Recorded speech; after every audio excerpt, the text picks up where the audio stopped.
Welcome to the Fantasy Football Garage. I'm Chris the Candyman, and you already know what time it is. We're drafting best ball teams. Tonight, we've got a great show for you. We're going to rip some small tournaments, some big tournaments, a best ball mania, an eliminator, a pug, my last schnauzer. Who knows what we can get into? We've also got Sir Nick Bach coming on in the later hours. So stay tuned for that. And if you're new here, if you're watching this later, if it's your first time coming into the Fantasy Football Garage, go ahead and hit the subscription, hit the like, turn on notifications if you want to get in here, draft with us, be active in the chat. And we're going to be doing this all summer long. Best ball summer's here. We're going to be talking strategy, ball, having great guests on. It's been a fantastic week so far. Hope you're ready for a great Friday night, an incredible weekend. Let's go ahead and kick it off and throw it to the intro. But overall, it's like the guy can ball, like actions speak louder than words.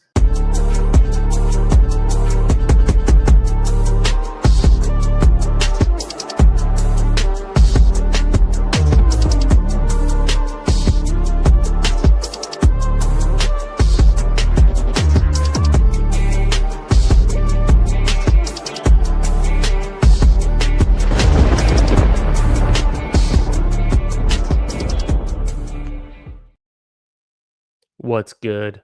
What's going on? How we doing, Tyler? What's up, Bindles, my man? We got the world famous Huron River Rat, Jason Calhoun, in the chat. Appreciate you stopping by. On real time, Thad, hashtag QBs matter. If you didn't already know, now you know.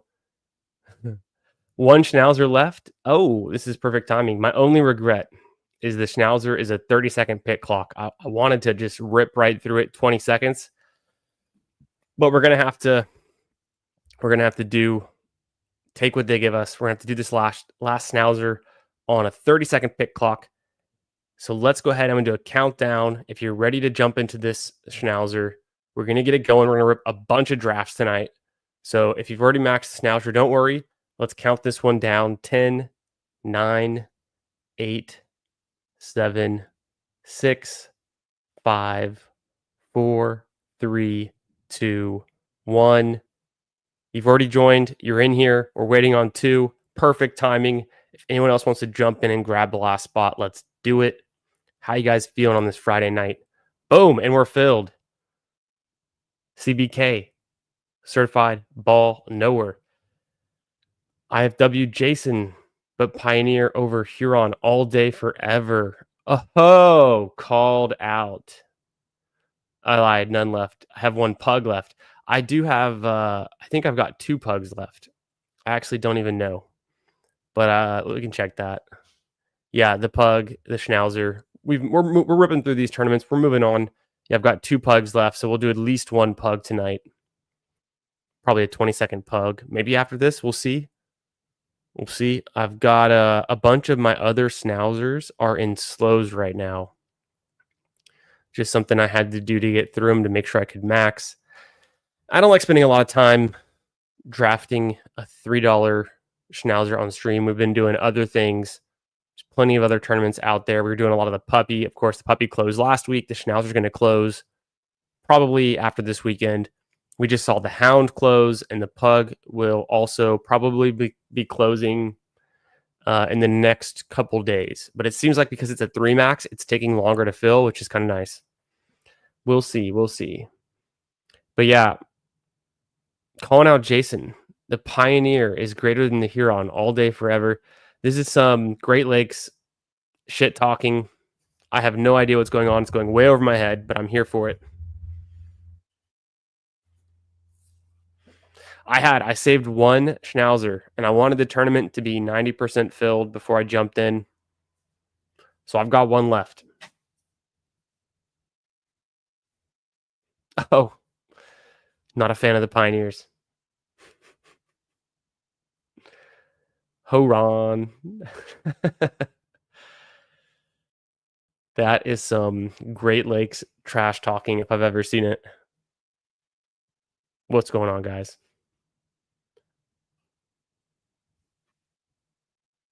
12 spot,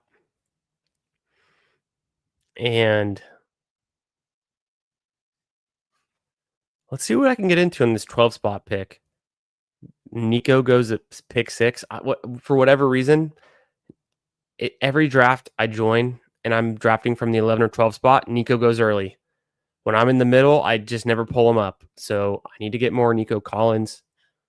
Puka falls to the 10 spot in insanity.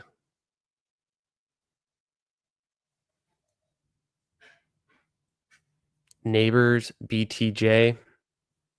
Back to our days at LSU with the Tigers. This draft is ripping along. It's a 30-second schnauzer, but I think it's going to go pretty quickly at this rate. I think that's a pretty strong start. There's some fear around the New York Giants. How are they going to perform this year? New QB situation. I think, for the most part, Malik Neighbors is QB proof. What do you guys think? I mean, I'm not going to fade him outside of the first round. So, and then Brian Thomas looked incredible year one. The Lions, the Lions are the team that I've been drafting the most of, and so like Monraw, a lot of them Monraw, Gibbs teams. I've been drafting a lot of the Jaguars actually too. So with Liam Cohen, maybe things are turning around there. They can go from worst in the division to maybe second or competing for a wild card spot. So we'll see.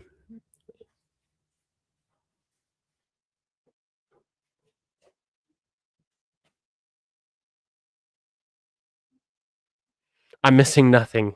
Yeah, throwing it back. That's a deep cut. Throwing it to the high school rivalry. There's college rivalries, and then there's high school rivalries. That's a deep cut. Yeah, Ann Arbor, Michigan. I've got some friends from around there. I've got some friends, some guys. I guess they didn't go to Michigan though. Our friends here in Houston, they actually went to Michigan State. They're from that area. Went to Michigan State. I think even his parents went to Michigan, and he went to Michigan State. Now he's down here in Houston for work. You know how it is. So moving all over the country. But I got some friends from there, and I see the rivalry in the college football game for sure.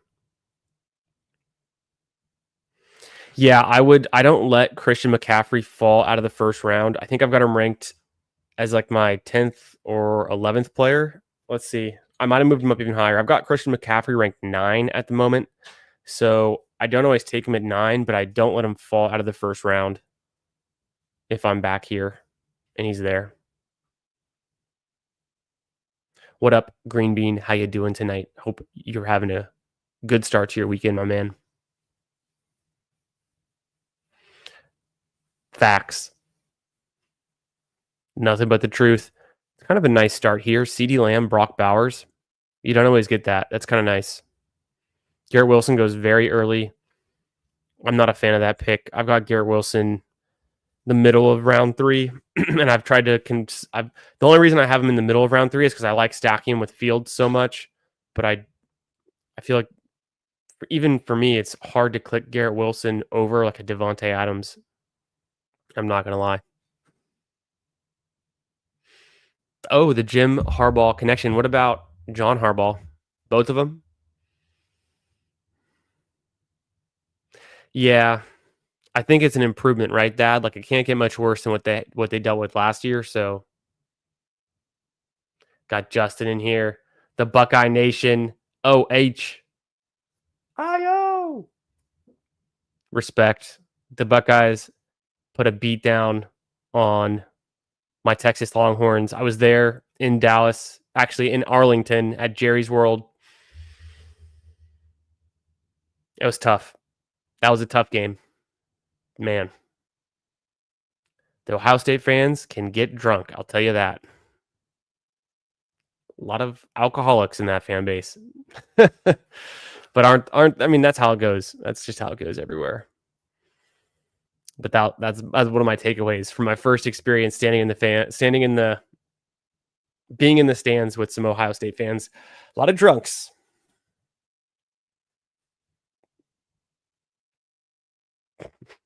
Yeah. Oh God, not Justin. See, he's even got the Buckeye dude in the pick. It's a true fan right there. Yeah, green bean. I don't think it's filling that fast. It's like 92% filled. I just wanted to rip it tonight because might as well. But I'm sure you can get to it later tonight or even tomorrow, most likely.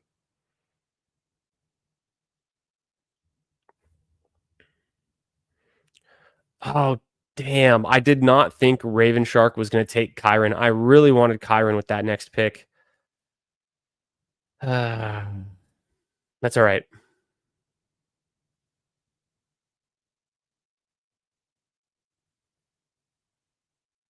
Trying to figure out what I want to do here.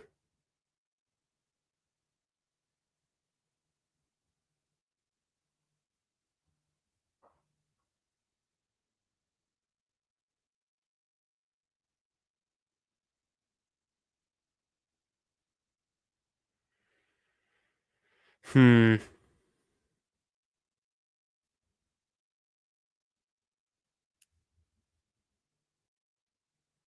I'm trying to figure out how I want to play this.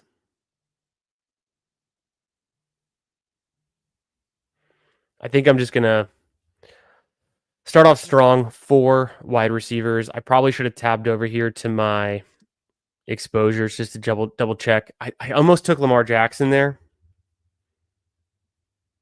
I almost took Lamar. I've got a good amount of Lamar. But the problem was the chance that Zay Flowers would come back to pick 60 is about 0%. Maybe I need to be in this range here to get Zay. I really like getting Zay with Lamar, so I'll take the receivers. I've got outs with Baker, Bryce Young, of course, Trevor Lawrence to cover. So then Kyron would have been a nice pick. I would have done like Kyron Mike Williams or even considered Kyron T Mac there. I think that works.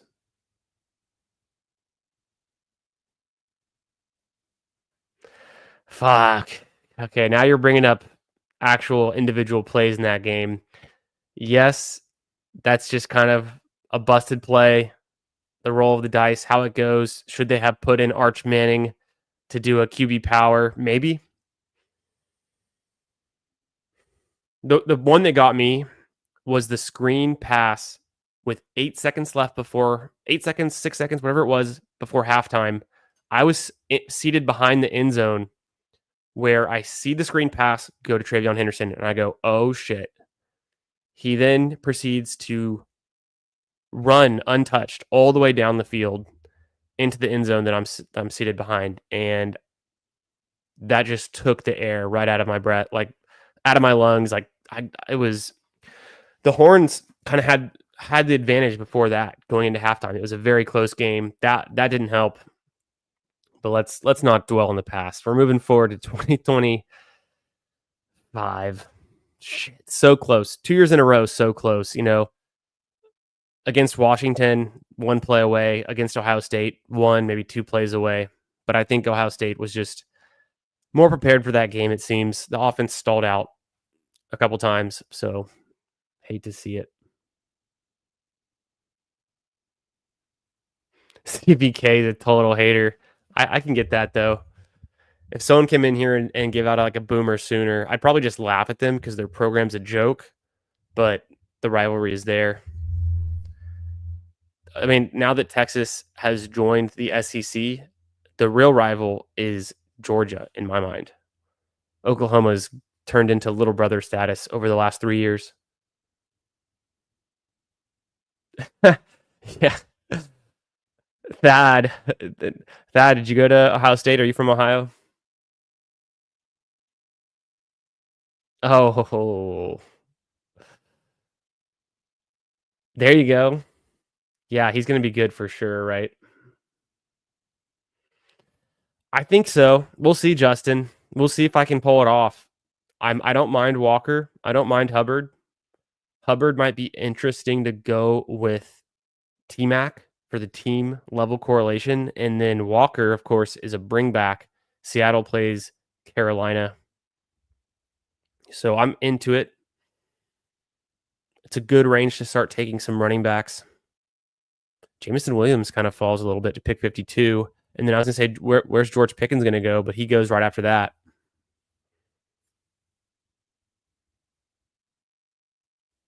I'm tempted. I'll do it. If Chuba and Ken Walker are there, I'll consider taking them. Joe Mixon's kind of falling, though. And I'm a big fan of Alvin Kamara, so I don't ever pass him up typically. But I'm looking for I'm just taking the best available players. And if the week 17 correlation is there this early in the draft, it's a bonus. Yeah, I know. That play. There's a few. I mean, it's tough. It's tough. It's just football. It always ends up being one or two plays, one or two penalties.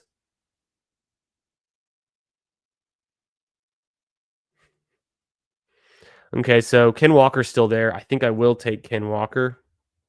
I just need to figure out my next pick. Right, so I'm going to take Ken Walker, and then by my own ranks, it would be Travion Henderson or James Conner. I could grab Waddle here. I haven't got him yet.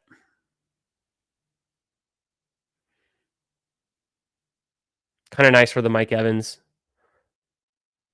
So I think I'll do it. I'm not afraid to go Waddle. I have him ranked a bit behind his ADP, but I think it makes sense on this build to get me a little mini correlation with Mike Evans. I'm getting him a couple picks past ADP as it is. I'm on the turn, I'm going to anchor down with Ken Walker and hope that he can be a top 12 running back most weeks. The wide receivers are exceedingly strong. I've got outs with Baker, Lawrence, Young, Tungo Valoa. So feeling good.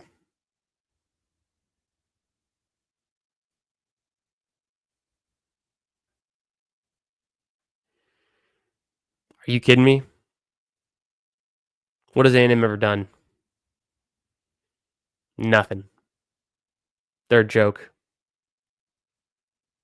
I feel bad for them. Got a bunch of friends who went there. Got a bunch of friends who are Aggies. Houston is half Aggies. Feel bad for them.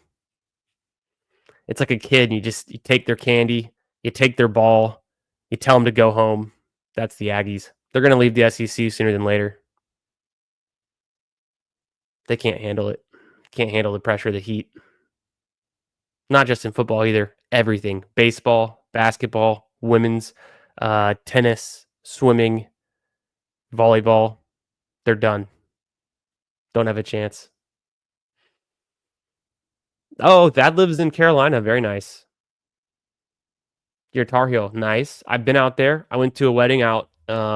We flew in out, and then we honestly can't remember where we flew into, but I'd have to, if I saw it, I would immediately know. And then we went to the campus, the Tar Heels campus. It's pretty nice. It's a wooded area, some historic buildings. We walked around a little bit. So you got the Tar Heel basketball, Ohio State football since Maurice Claret. That's a throwback name right there, man. And then Carolina, very nice. I've been going out to Charlotte. I've been doing some work out and around Charlotte, northwest of Charlotte, going towards Hickory, North Carolina, if you're familiar with it. A lot of lakes out there. Yeah. I think Ken Walker's good. James Conner had the most forced missed tackles, but I know Ken Walker's pretty good at that too. And it might just be a different stat that we're thinking about. Evaded tackles, juke rate.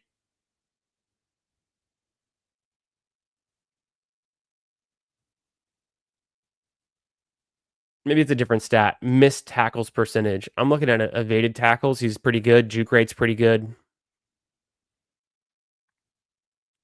I'd have to find it. I don't know if they've got that particular one on this page for a quick reference. Yeah, we want Ken Walker healthy. We want him active. We want him getting more touches. There's a threat that O-line's not very good. The Seahawks aren't very good. That Sam Darnold's not going to drive a lot of scoring. and then Charbonnet's right there, ready to take over some of the workload, the touchdowns, the snaps. But if Ken Walker can be the dominant 1A and relegate Charbonnet, then I feel a lot better about this pick. Yeah,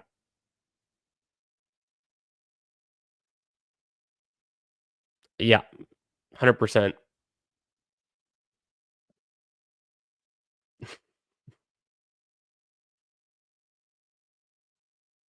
What up, disbanded? How ya doing tonight, my friend? Hope your Friday's going well. Ken Walker is that approved. Okay. Well, I'm glad I took him then. It's gonna be tough. There's two running backs I'd be happy to get with pick 84. I'd probably take one of them. Probably not both. I don't know. Could take both. Pick 85. There's a few wide receivers here that could be nice.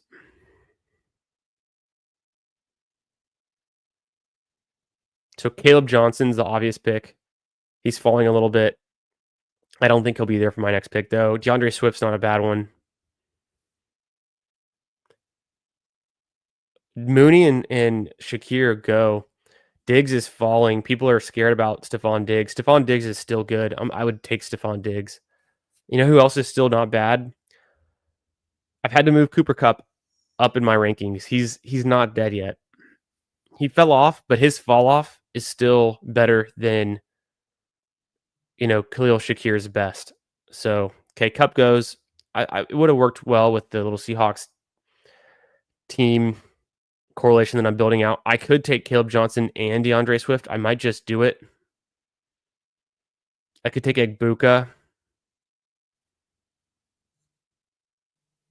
So I'm definitely gonna take Caleb Johnson here. Do I want Swift or do I want Egbuka? Probably Swift just scores more points outright, pretty obviously. But then Egbuka, I can get the double stack with Mike Evans. I just don't think Baker's going to be there at pick 108. I haven't seen Baker fall that much. The wide receivers feel pretty strong. I've got 5 of them. So I think I'm going to go ahead and take Swift here. Because I know Pittman's been moving up. Pittman's been rising. I used to be able to get Pittman in this range, 107, 108. I think people have caught on that he's actually just good when he's healthy. Catches a lot of balls at least. There we go. I mean, you know me, Thad. During the big board, I was the premier DeAndre Swift drafter between picks 100 and 120. Every single team, every single time, probably had 20, 25% DeAndre Swift exposure. The chat was clowning on me. Candyman, you like DeAndre Swift? He's going to get replaced in the draft. And I just said, well, he's talented enough. You guys like the Bears all so much? He's one of the cheapest, players, skill position players on the Bears. I'll take him there. He can be my RB2, RB3, RB4.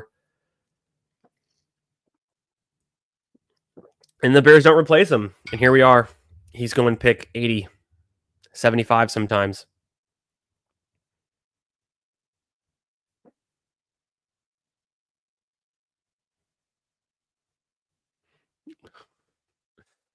The trash talk.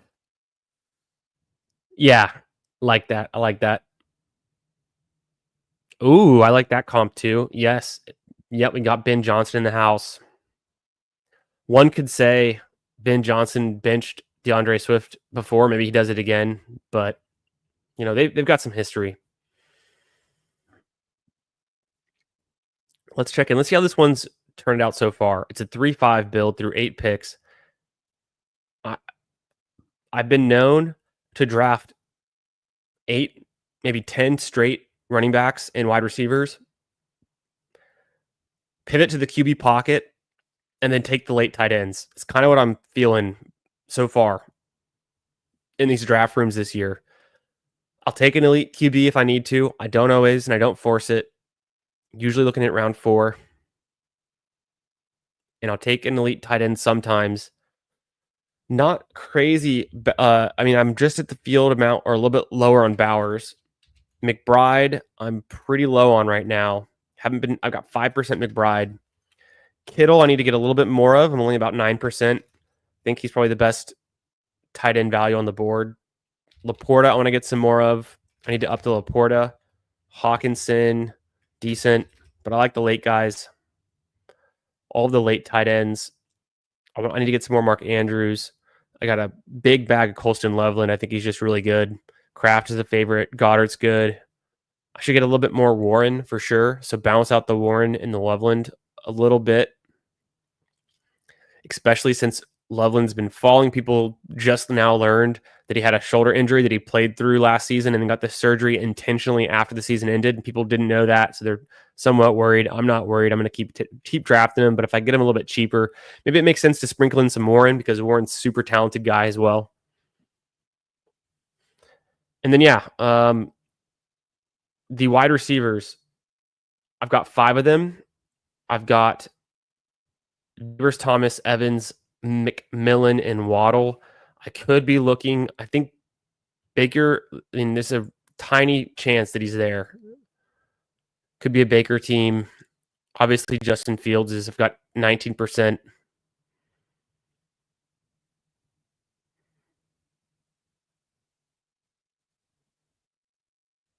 Of course, Baker Mayfield goes as soon as I queue him up. I wonder what that team had. Was it the guy who ended up getting Egbuka? Yeah, son of a. So maybe I could have taken Egbuka there and then gotten Baker to fall, but he falls like 10, 12 picks. Fields goes. I don't know that I'm going to take. I'm probably not going to take a QB here. There's no one in this range that I have to have right now. I would like a Mark Andrews just fine.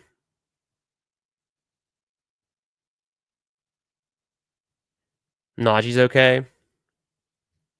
Receiver wise, I don't mind Coleman or Shaheed.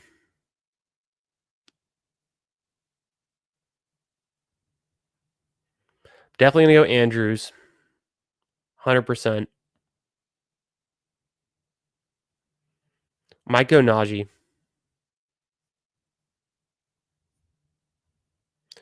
I feel like that's the strongest way to play this.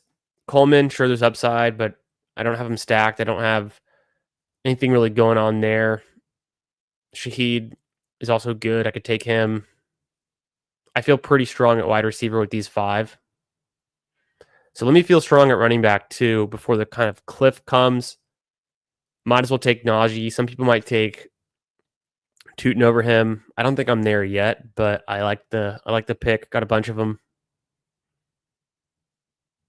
Definitely not Tracy.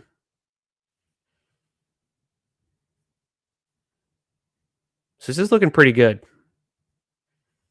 I think that running back room can get it done. Maybe take one more running back at some point. Tack on a few wide receivers. I'm going to be taking a bunch of QBs as soon as I can. That's the next move. For sure.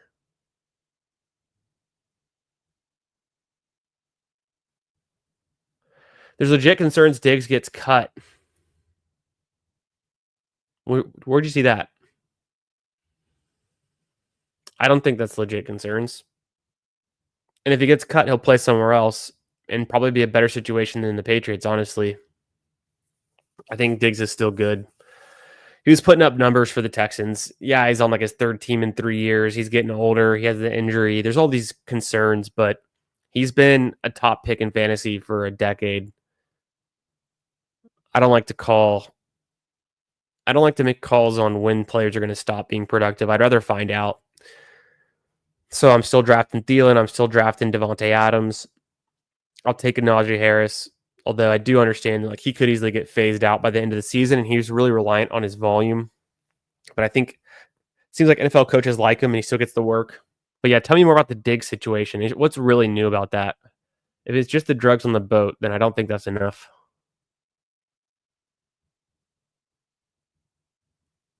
Okay. So you already mentioned this. Comes down to the legal, and if the video allows him to avoid the all guaranteed money. Yeah, I think he just plays somewhere else then. But this will be interesting to watch.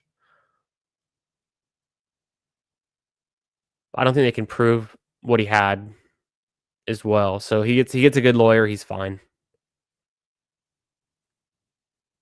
That's true. people have told me that Ben Johnson didn't like Swift, but I don't know what's going on there. And I think that's right. Hey, what up, Hartman? How you doing tonight, my friend? Hope you're having a good Friday. Saw you had a nice little stream earlier today. Good stuff. Some good drafts. I think you finished out your hounds. This is a 30-second schnauzer. It's my last schnauzer. I've been saving it. We're ripping through it. After this, I don't know what we're gonna what we're gonna get into. We'll see. Could be a best ball mania. Could be an eliminator. If it's possible to fill one of those, I got to do pugs at some point.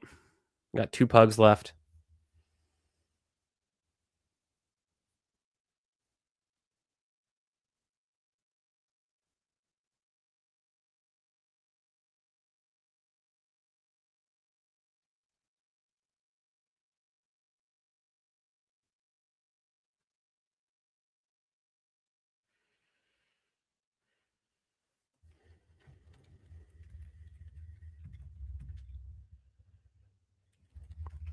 So let's see. I really would take Lawrence with the next pick, obviously, and then who else could I use on this team? Purdy's kind of falling, but I don't think he'll come back to me, and I don't know if I can do anything with Purdy here. So it obviously be Thomas, and then I push QBs again, look for T-Mac with to stack him up with Bryce Young, and otherwise I can get Tua pretty late as well. Tua seems to fall. Herbert, Love, Stroud are all there. I don't know if I can do anything with them though either. I guess there goes Herbert. Herbert might have been an option since I have Najee, and then I could do some things on the back end. Love is pretty easy to backstack.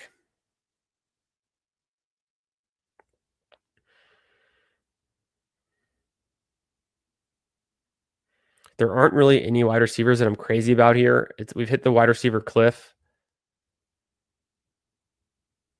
Running back wise, I could take Blue, Spears. I'll go ahead and get Trevor, and then do I want Love? I don't know if I want Love. I've been taking a lot of Jordan Love. I think I'll pass on Love and Stroud and get the later guys. I could do Kraft here or Jaden Blue.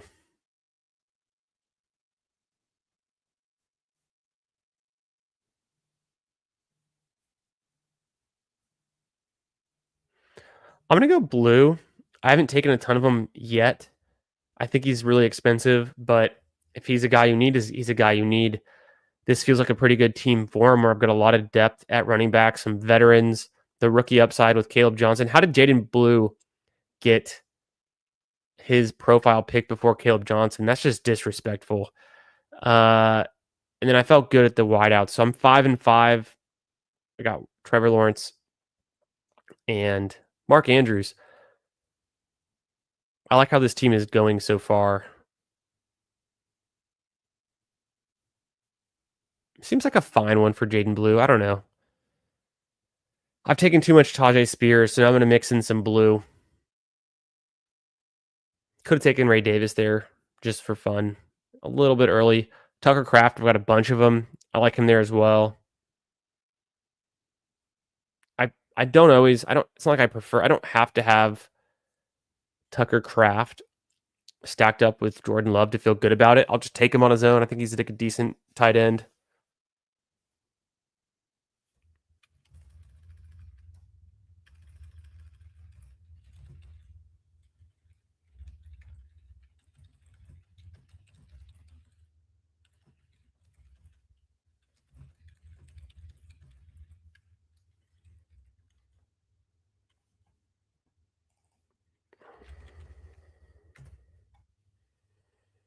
Let's see.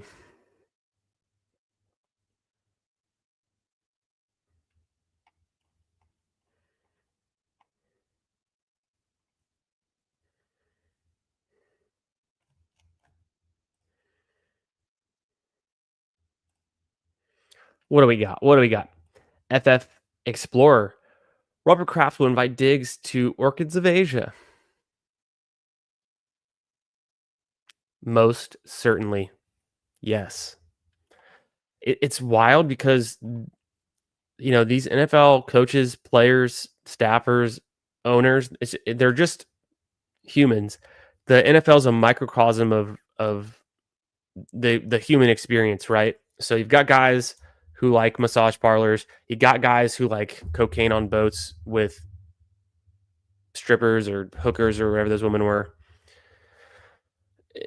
It's all out there. Then you have guys, who like Legos, have Lego collections.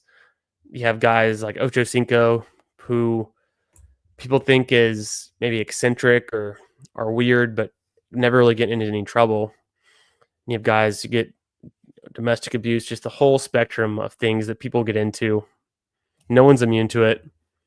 I think it's crazy though how much we know about some players and owners, and then how much like other ones just completely go under the radar. The media definitely keeps certain names like very in the news. Like, how many things do we have to see about Travis Kelce or who else? Shador Sanders.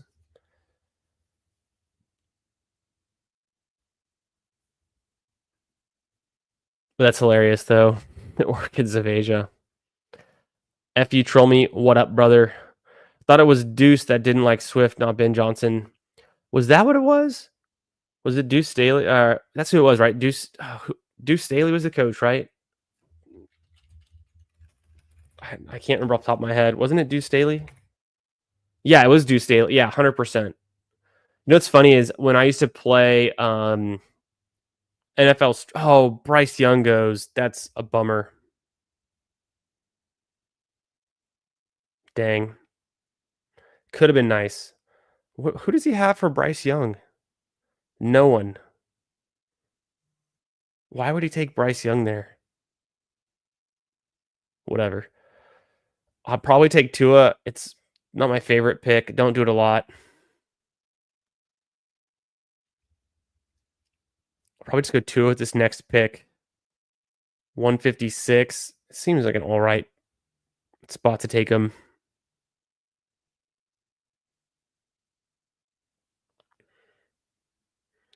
$157. Jalen Noel is still there. So is Thielen and Pierce. Tempted just to go Pierce on this one. I think Noel's kind of an exciting pick.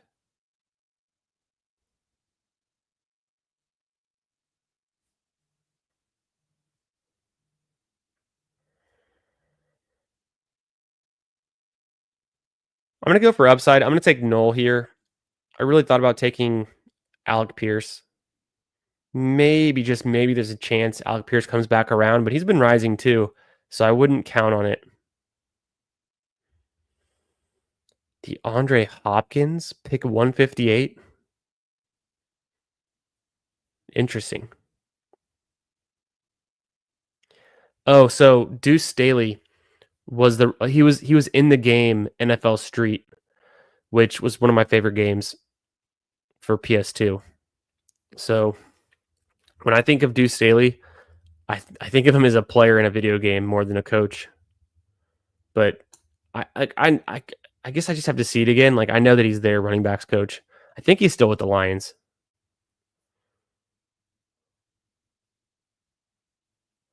Crazy hating on your Texas guy like that.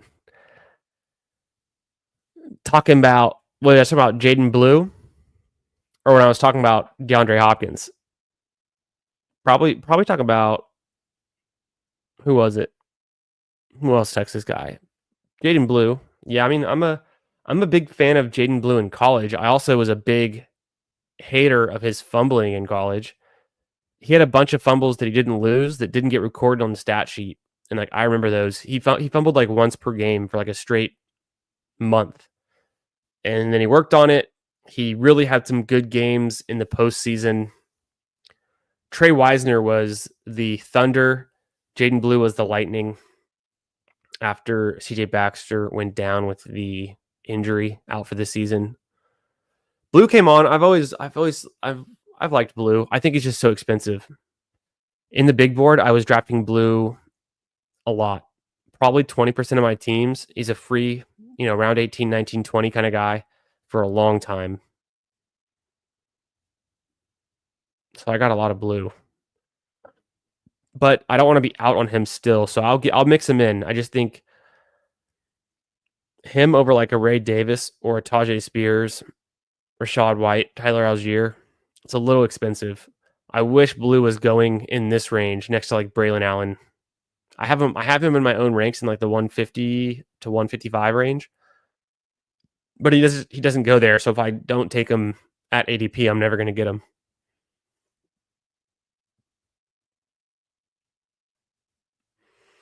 The OTA hype in full effect for Jaden Blue. Is that what it is? Yeah, Blue having a picture before someone else.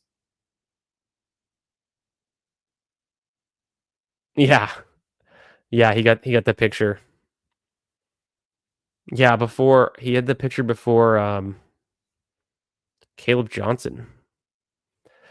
I don't know, maybe they don't have pictures ready for Caleb Johnson. That's kind of funny. At Iowa. So Noel's been falling a little bit because I took him at ADP and I felt like I was taking him at the right spot. Get a rookie, get some upside. I think he'll increase his snaps as the season goes on, so I don't need him immediately. I think he's a fine pick. Pat Bryant keeps getting steamed up. Wait, who just went? Oh, just Gino.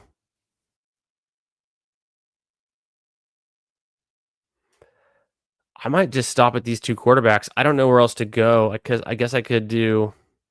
It's crazy that Cam Ward's falling. I don't know if I have a way to play it though.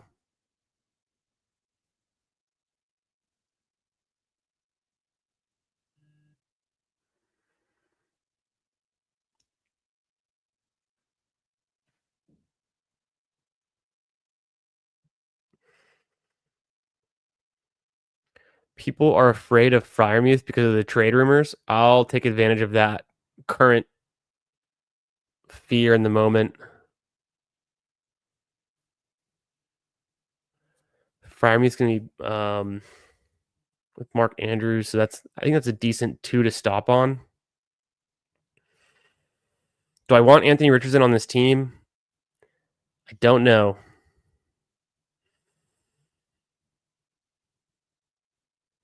I don't know if I want him. Crazy that Cam Ward falls. Can I do something with Cam Ward here? I think I just take Cam Ward and I'll figure it out. It's just too much value.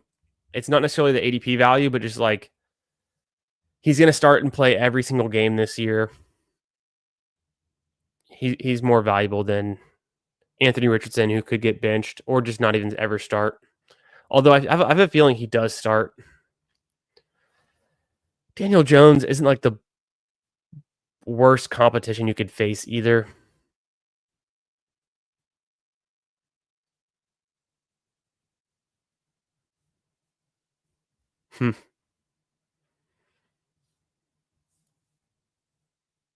Yeah, I know. What up, Jim? How you doing tonight, my friend? Hope you're having a great Friday, getting ready for a nice weekend. What are you guys up to this weekend? You doing anything to beat the heat? Get out into some pools, some lakes, some rivers, maybe the ocean, depending on where you are. Maybe the Great Lakes if you're up in Michigan. I don't know. I'm gonna be chilling, ripping drafts, going to some events with some friends, house party for someone else's kids, and then going to my neighbor. I have a neighborhood pool that's very nice. We've been going to the last couple weekends, so I'm definitely going to do that at some point. If not tomorrow, then Sunday. Chilling, watching some golf, catching up with the Memorial Tournament, waiting for my scramble team to advance to the finals, if not 2 or 3, but probably just 1.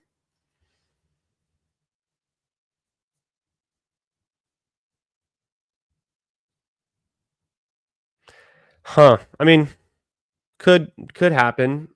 Uh, it's hard to know the context. Speed's not everything though for wide receivers. I will say though, if we just do a quick and D Hop is not going to be. I mean, he's not going to have the same speed he had when he tested. He was never particularly the fastest guy. He's got decent size though, right? So 4.57. Zay, I want to say, yeah, 4.42, much smaller. So I mean, I wouldn't, maybe in like a long speed, top end speed, Hopkins is still faster because he's taller, longer legs, reaches a higher top end speed. But no doubt in my mind that Zay Flowers is more agile at this point in his career compared to Hopkins and quicker. That's interesting. Maybe Hopkins has a resurgence. I don't think so. One thing we can look at was so I don't like to call, you know, predict when players are going to fall off the cliff, but if they've already fallen off the cliff, we at least can see that. He's age 33 and his production was elite. Then he fell off the cliff, but he still was producing at a high level. So I wouldn't call that falling off. I would say he just took a slight decline 2021, 4 years ago. He bounced back. He's missed some games. Then this is his new baseline, was 13 points, and then he falls off the cliff last season. So I don't think he can get back up to 16 points a game or even 14. Best case scenario, he gets back up to 13, and then he's probably a good pick, but most likely he's going to be somewhere around the 9 points a game. And this is PPR too, so in half PPR, it's even worse. I'm just not interested in. I think the name equity is a big part of it. But I mean, I've drafted him before. It's just stacked up with Lamar Jackson, and I don't have a single other Raven on my team. And it's like, what else are you going to do? So I get it there.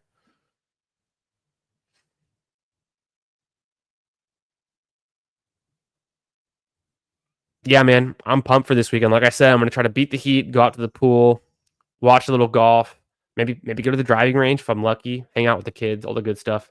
What up, Tyler? How you doing, my friend? Hope you're having a great Friday night. Having a good week. Dunking on all the Twitter trolls, getting the best of them. What do you got going on this weekend, Emo? Yeah, D Hop in the 18th is fine. I still like the upside of other players because it's just the opportunity cost is like there are players that can break out you can get later. And D Hop's not going to break out. He's just going to hold water, he's going to tread water, hold water, tread water. I could stop with those 5 running backs. I didn't think I was going to take Cam Ward. Oh, you fucking Raven Shark. Son of a bitch. He sniped me like 3 times on different players. That he sniped me on Bryce Young, which he didn't have. God. And then I could take Mitchell here. Gives me a bring back. Been looking for it. Devin Neal could be interesting too. Who else do I go to for the Titans? What did we decide? We did a bunch of Titans research a couple nights ago. Fuck. Chig Conquo's gone too. All right, it's going to be a naked Cam Ward. I'm not taking Aoman or DK. Maybe I'll do DK in the last round. Ollie Gordon makes a ton of sense.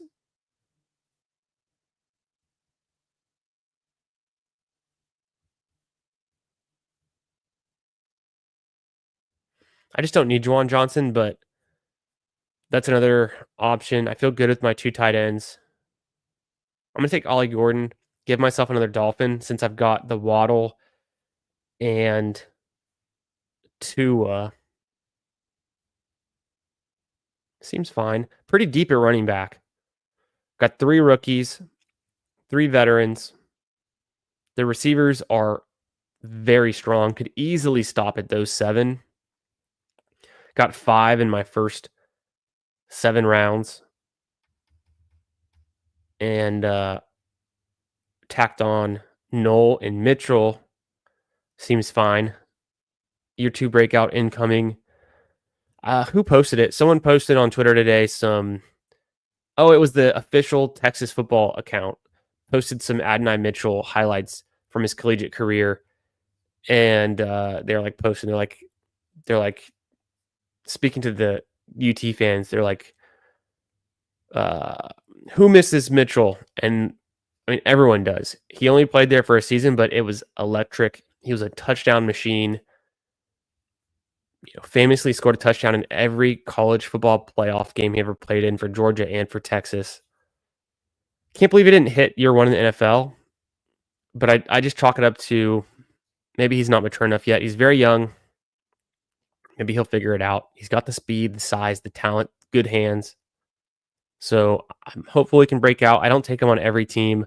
He makes sense here as a bring back for my Brian Thomas. The more I think about it, see, I didn't want to pass up on Cam Ward, but I also could have gone with Dart late for the Malik Neighbors stack. I didn't want to force that either. And then I thought Dart actually went, 199. I probably would have been looking for him around pick 204, so he didn't make it there anyways. Get the value on Cam Ward.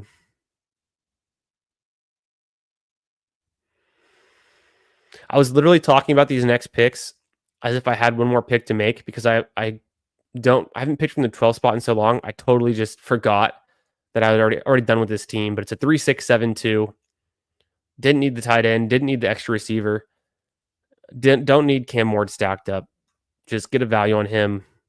Gives me some coverage in case Lawrence or Tua miss a few games with injury. And like I said, the running backs got 3 veterans, 3 rookies, pretty good. The wide receivers are elite. Tight end feels good. It's a fun one. That's my last Schnauzer. So we've wrapped up the Schnauzer.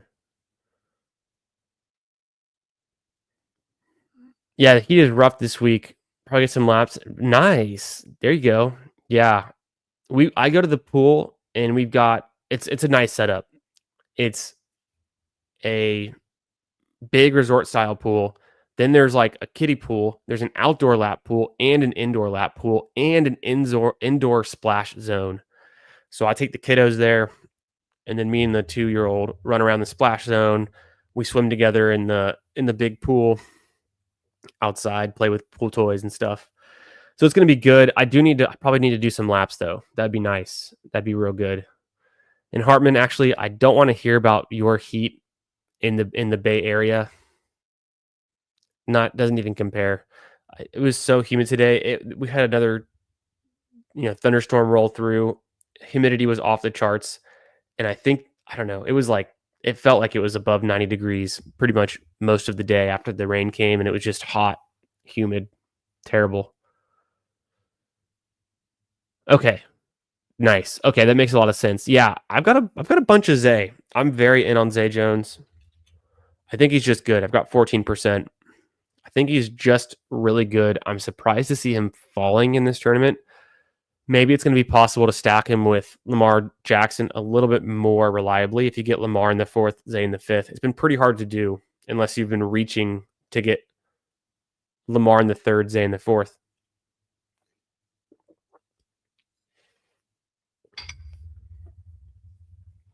Yo, what up, Tyler? How you doing on this fine Friday night, my friend? And then let's see. Thoughts on Garrett Wilson and Godwin in redraft? Yes, Godwin's hurt. When he's healthy, he's a top 12. He was really good when he was healthy. The Bucks are a great offense, passing the ball a ton. Baker Mayfield had a career high in touchdowns. Does he do that again? I don't know, but he's still a lot of the same components are there. Thoughts on Garrett Wilson and Godwin in redraft? I like them both. Garrett Wilson, I like if I'm stacking him up with Fields, especially. But just for this next coming up season, I mean, I still like guys like Devontae Adams. I have Garrett Wilson ranked pretty highly, but like I said, I like to stack him with Fields. So I have him as my 26 overall player, probably like my wide receiver 16 or 17 or 18, somewhere in that range. I'd have to look it up. I don't have my spreadsheet. I just haven't kept updated in the last couple of days because I've been updating ranks on Underdog using the app on my phone. So I need to go back and do some ranking reconciliation. But I like him for sure. I think if it's a snake draft where they're going, then you can get them and make that choice of like whatever tier they're in. You know, that tier for Garrett Wilson, and then it's a little bit later for Godwin.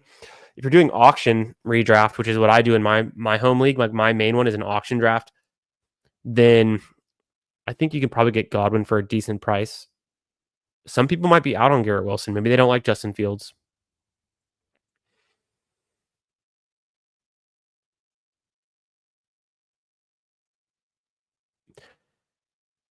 Yeah,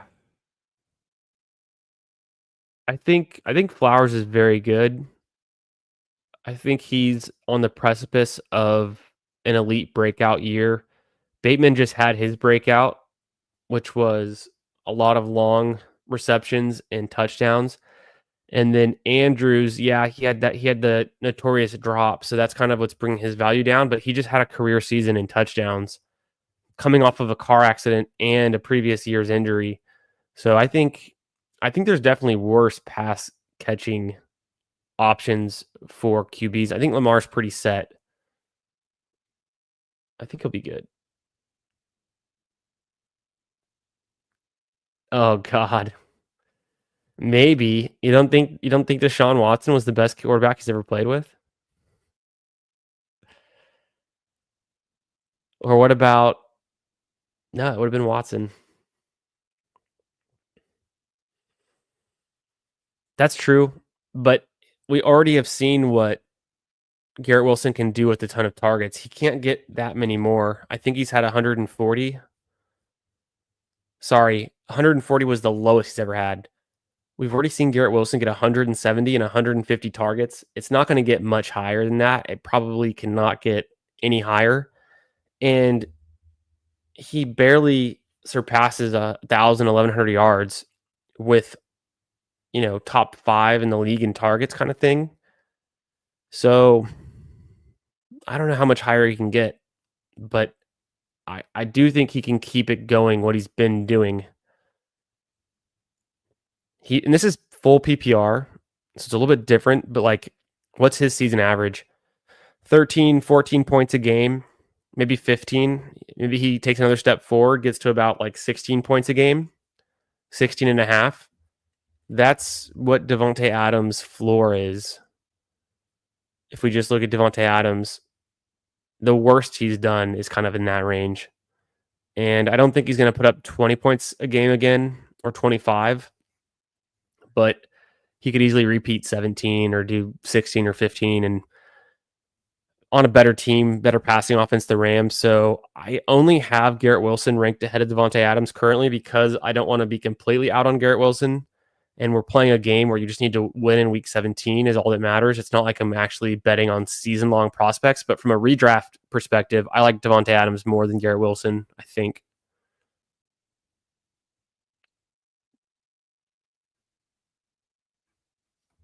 Restrepo the boy, I didn't even cross my mind. Time for a pug? I think so. I was going to start up the music like ages ago, and then I got distracted by that draft, even though it wasn't even a fast one. What should we do? Should we? Oh, this feels nice. Let's get after it. Okay, so we're gonna enter this scroll through the chat. 100 degrees in tomorrow. Yeah, but you're 100 degrees without humidity.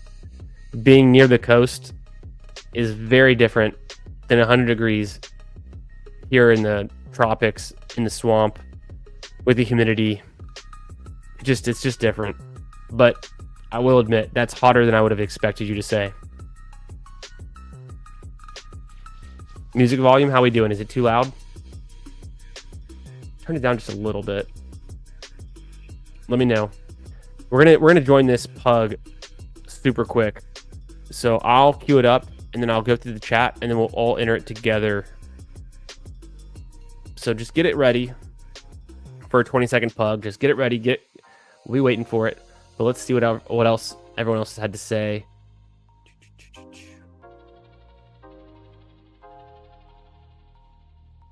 Wet bulb conditions. Yeah, snake.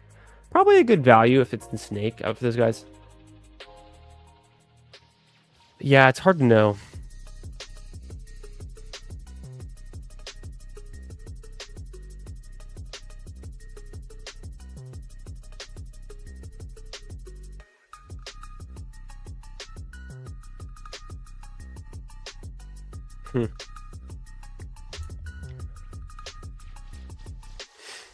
Mahomes. That's true. He did just play with Mahomes. Deshaun Watson. I stand corrected. Oh, no. I mean, who knows? Maybe he gets more than that. I think it'd be kind of hard to see.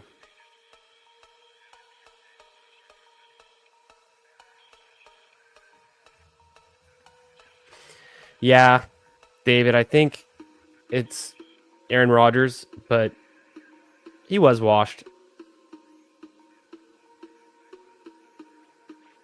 Yes, I like that narrative. The shower narrative, that makes sense.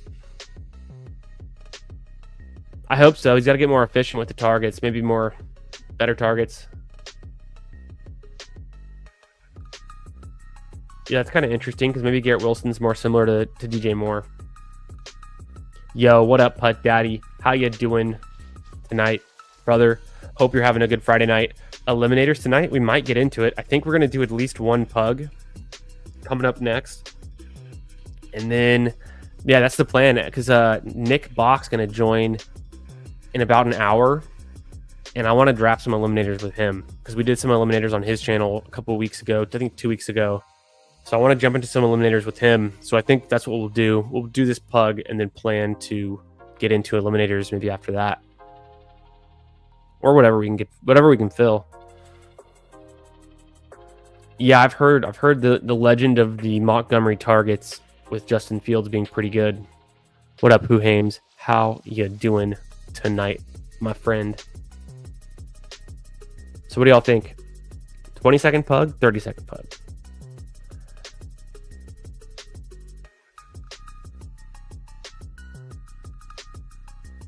$20-second pug or 30-second pug?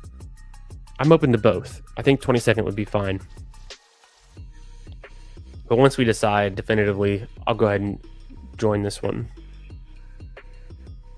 And then let me know in the chat, how many pugs have you done? Have you done 1, 2, 3, 0?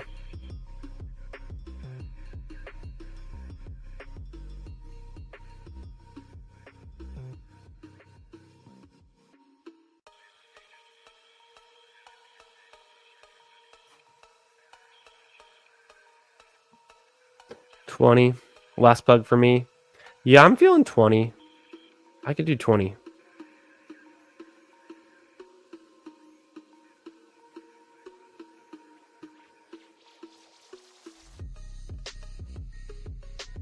I think it's going to be me and you, Jason. So we might as well count it down. Get ready. We're going to join this one in 5, 4, 3, 2, 1. 8 people. Perfect timing.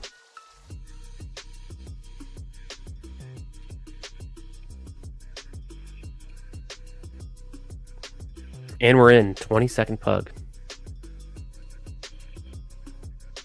37% filled. Been open for like, what, 2 days, 3 days? 20 seconds. It is a 2 out of 12 advance. Pretty standard. Then you get to 1-5, 1-5 for the week 15 and 16 pods for a 124-seat final. Pretty small final seat size. I think it's the exact same or nearly the same as the Hound, wasn't it? Just the $12 versus the $6, the $40K up top versus the $20K. I think that's the only difference. So we'll be ahead of the fill rate once we finished our 2.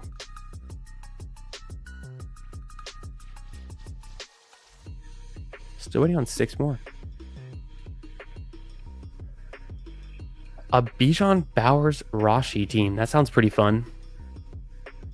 Let me guess. You probably got... Go to this. Whoops. You probably got Bijan at pick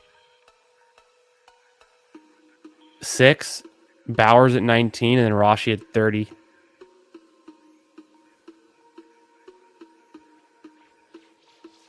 If I had to guess. 2 more. We'll fill this thing pretty quick.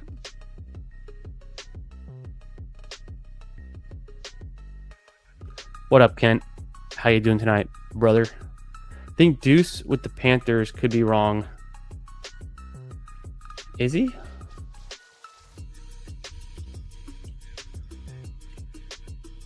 What was I thinking?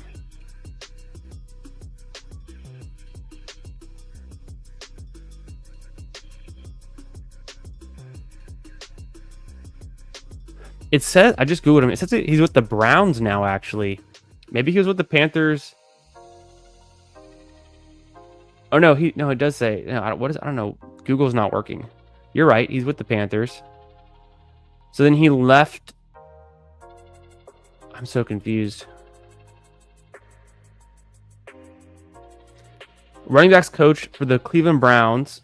He previously coached for the Detroit Lions, Philadelphia Eagles. I think this article's wrong. I think you're right. Oh, you know what it was? He was the Panthers previously. He's been the Browns last year and the present. And then the Lions was the Swift years. He's jumped around. Yeah, I don't really keep great tabs on running backs coaches, wide receivers coaches. Some of them I think I'm more familiar with than others. I like Deuce Staley though. Like I said, I loved NFL Street. He was a running back for the Eagles in that game. Pretty sure, right? Isn't that? Now I have to check that too.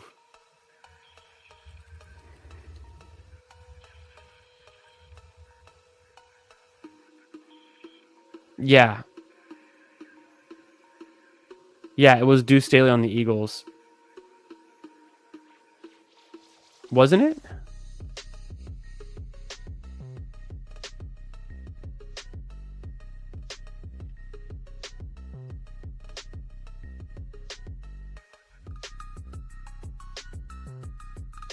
I don't know. I can't get images to pop up on Google that would show me. Was it the Steelers or was it the Eagles?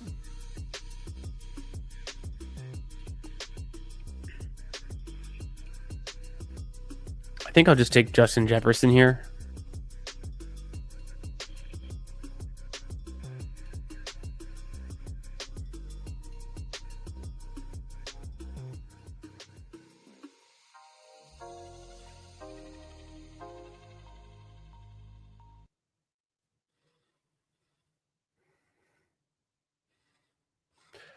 Yeah, so Ken, I guess he went from the Lions to the Panthers. Now he's on the Browns. I kind of like that for Quinshon Judkins, though. I guess that sounds good. Maybe, I mean, he got some work out of Ford. What's his name? Ford. Jerome Ford. Yeah. That's what I was thinking. I think it was the Eagles.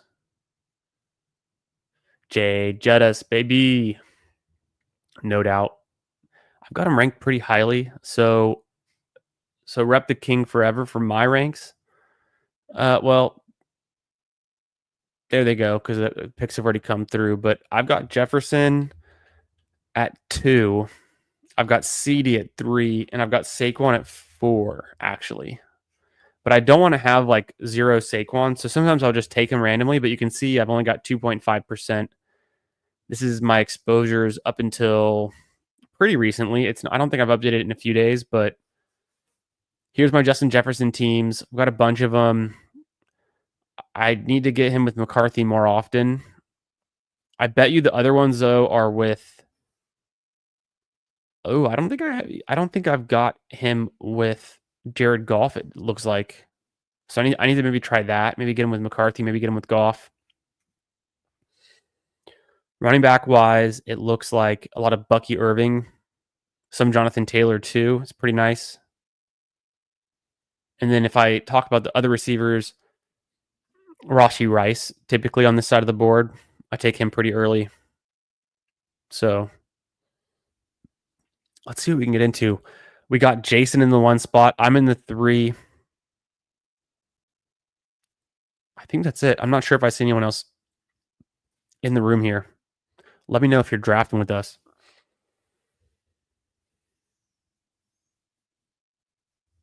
Yes, 100% agree. The Vikings are going to be really fun to watch. I'm high on JJ McCarthy. I think he's just good. National champion. Put some respect on his name. You got Aaron Jones, who still can get the work. Jordan Mason is a great runner. I'm glad they got him. And then, of course, with Addison, Justin Jefferson.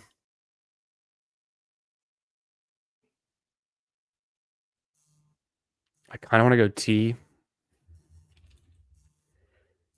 I've done it before. I'll do it again. I'm going to go ahead and take T on this one. AJ Brown falls to 21. And then Hawkinson, healthy. I think he can bounce back and be good again. They drafted Ty Felton, who's pretty interesting. So I like where the Vikings are headed with Kevin O'Connell. And then they play the Lions in week 17, and I'm very high on the Lions also. So I'm pretty stoked to be drafting a bunch of Lions and Vikings. No way. Jason, what are you doing? Oh, wow. Jonathan Taylor in the 3rd round, sign me up. 100% of the time, I'm in. Love it. You pulled up the Rashee Rice, and then you get the Chase Brown to go through Jamar Chase. I see the vision, but I just can't pass up a Jonathan Taylor. Beacon Bucks, I don't know. Maybe he didn't want to start with 2 running backs, and so he took Marvin Harrison in front of Jonathan Taylor, but couldn't be me. I've got Jonathan Taylor. I almost took Jonathan Taylor over T. I've got Jonathan Taylor at 21. I get him here at pick 27. Pretty nice little slide. And then Marvin Harrison, I've got ranked at 33. So 12 spots behind Jonathan Taylor for reference. That's just my ranks.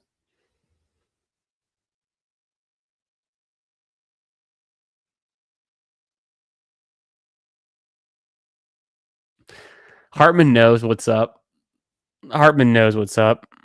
I mean, so is Devontae Adams too. Where to go? Pretty explosive. Still pretty explosive, even on a down year. Not necessarily a big down year, but just could have been better. Flowers, he's fast. He's good in college. Had a bunch of touchdowns in college. Needs to catch up on touchdowns in the NFL. I think he can. If he does that, his numbers will go up a lot. Plenty of receptions, plenty of targets. Boom. Number 4 explosive wide receiver in the entire league last year. 20 explosive plays. That's receptions over 20 yards. 17 games. 116 targets. 74 receptions. 20 out of 74 were for 20 plus yards. That's an insane clip. That's incredible.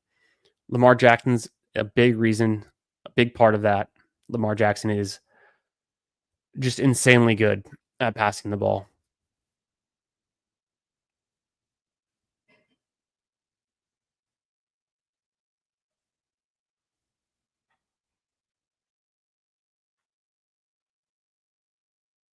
Yeah, I think it's rocket ships for McCarthy.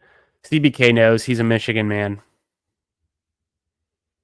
Hartman, get out of here.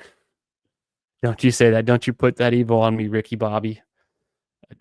Pick 27, Jonathan Taylor. I've seen crazier things. I think we've gotten better values before, but I'll have to look up on the chart and just kind of quantify it in a second how good that is. We got to land this one. Jefferson, T.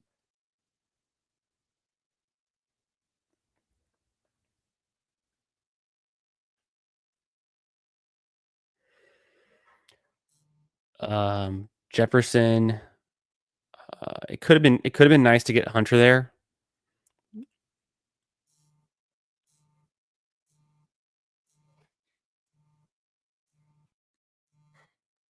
I'll take some Smith. I'll definitely take some Smith.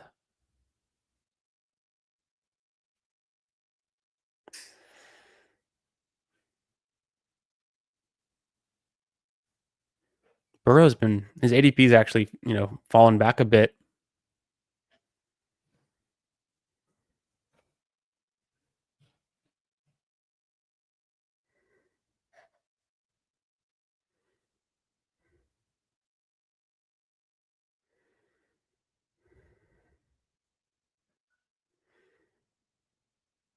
Jason, you're gonna push Burrow on a team where you took Chase Brown and Jamar Chase. I'm very surprised. I love George Kittle though.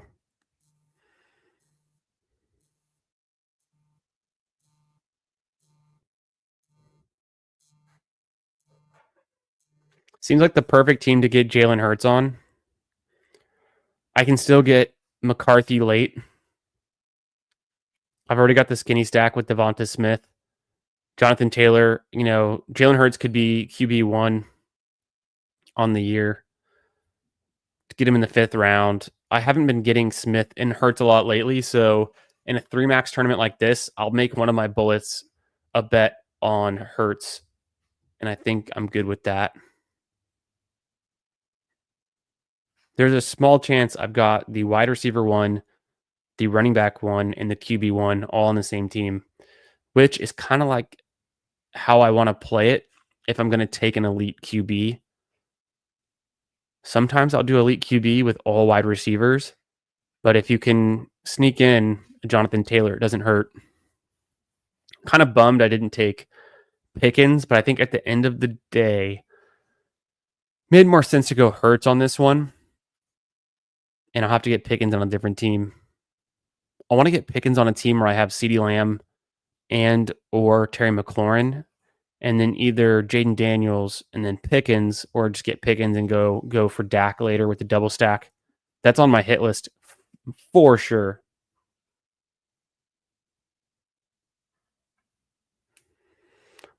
Perfect timing. Perfect timing for me. I still like Jonathan Taylor too. Ooh, that's a fun start. See, I don't have enough Saquon. I don't think I've got that version yet, but definitely worth pulling off, especially in the tournaments that are, more entries, like the puppy and things like that.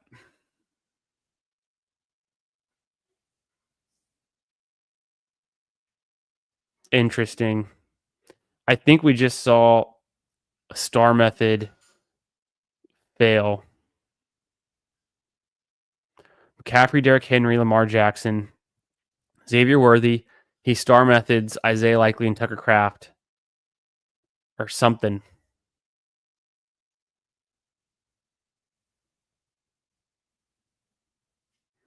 I don't know about that.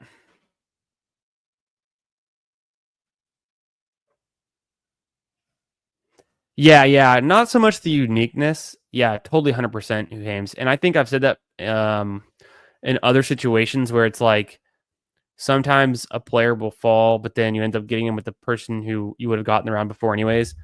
Not so much that I think it's very unique, just that I like both of those players. I have them both ranked highly. So for me, it feels good just to get them both on the same team anyways. And then for some reason in this week lately, I've been seeing T. Higgins go more consistently in the 2nd round than in the 3rd, but he definitely goes in the 3rd. Also, I took Jalen Hurts because I knew for a fact Joe Burrow would not come back around.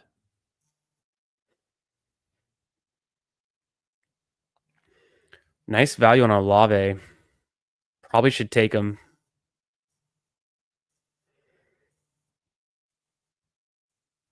And then I'll see who's there at running back with my next pick.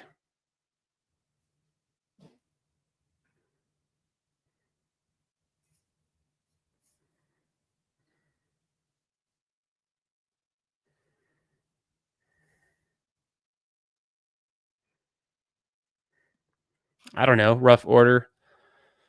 Probably don't want to pass up James Conner if he was there.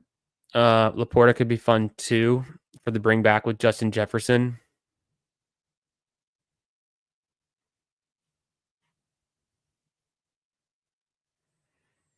I don't mind Judkins or Caleb Johnson in this range, but I could do more of I could easily do more of a true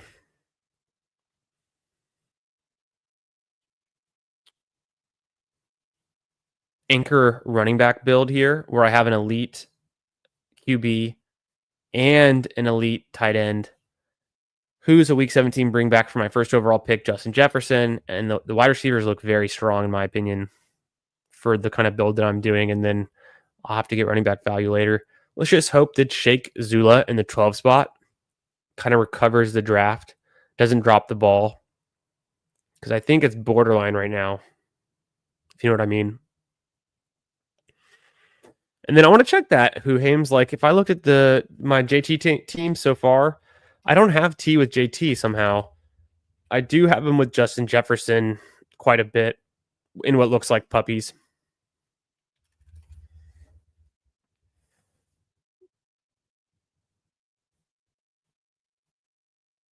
What up, ASAP Tuna? How you doing tonight, brother? Hope you're having a good Friday.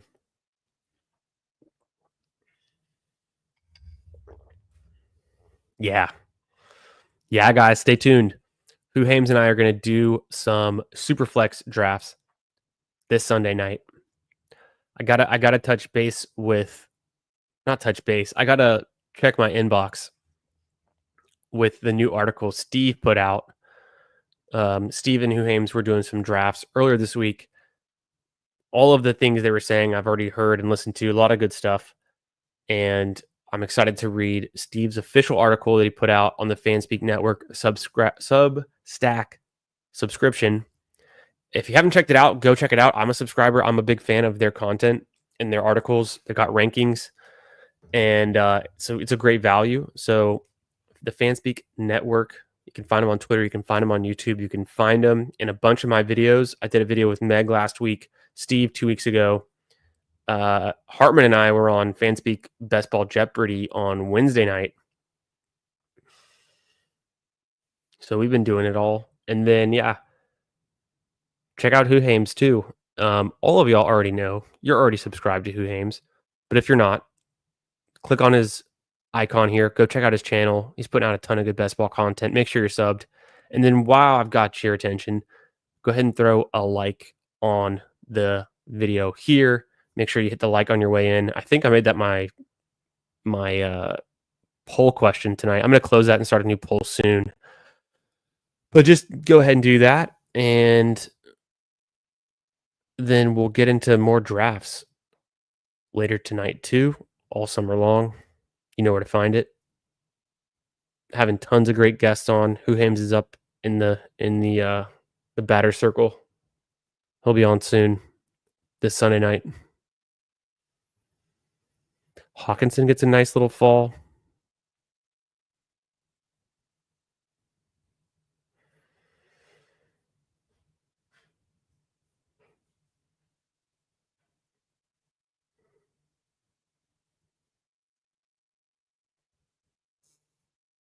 Holy smokes. I'm going to take Mooney here every single time. I've never clicked someone faster than that. Mooney at 94 feels like a rarity these days. I was clicking him 10 out of 10 times in the 90s. Now he usually goes in the early 80s, sometimes in round 7.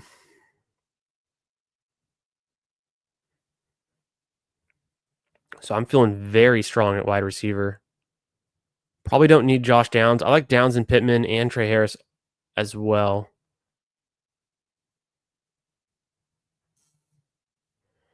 B-Rob goes.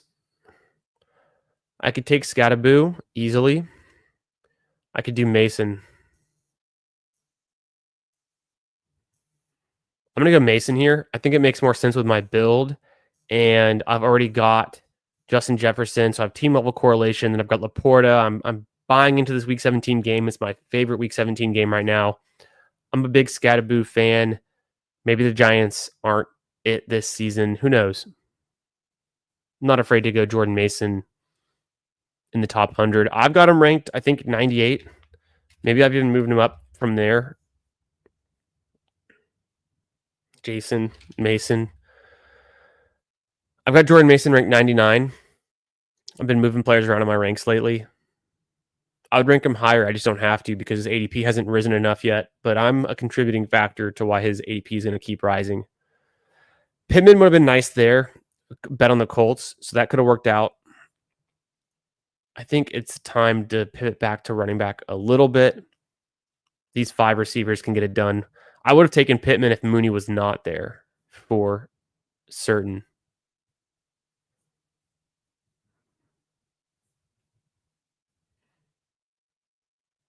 Number 23, like. Appreciate it, Fantasy Dog. How you doing tonight? How's your Friday going?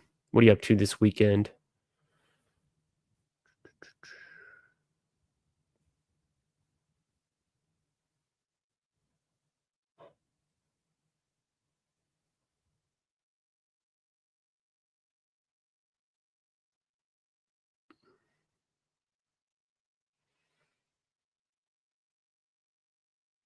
"23rd like. I have so much Penix and Mooney. I just swing the fence with a few of my best ball manias. Yeah, I like it. Draft what you know, draft who you like. That's part of the fun. You know, if they say we're all going to lose anyways, you might as well have fun doing it. Doesn't hurt. Life is good. Nice. Nice.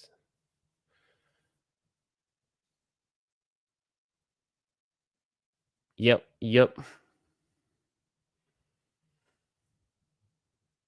Ooh, I wanted to check the leaderboard. The last time I checked the leaderboard of the Memorial Tournament, it was kind of midday. I heard some rumblings. So I know Nick Taylor made a push, one of the guys I drafted a ton of.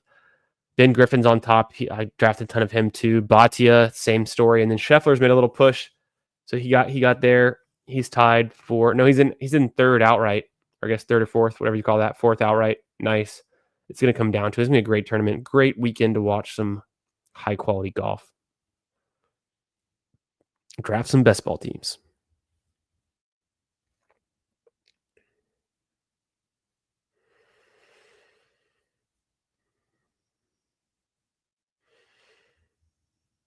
Yeah, I think that's a big part of it too, right?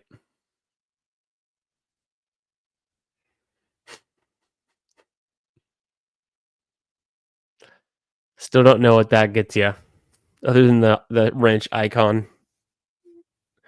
Maybe you can mute somebody. 18. Goff is still there. I think I want to push for McCarthy, but Goff is still there. Okay, Goff is gone. Andrews is still there.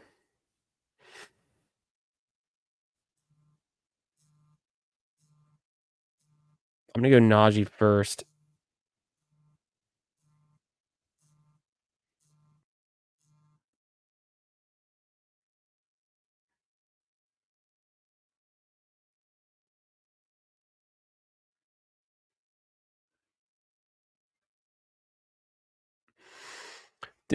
Could this be a Tyler Warren team?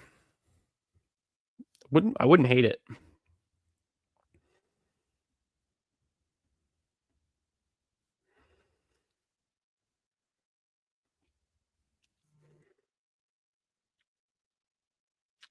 I don't have to take Charbonnet here.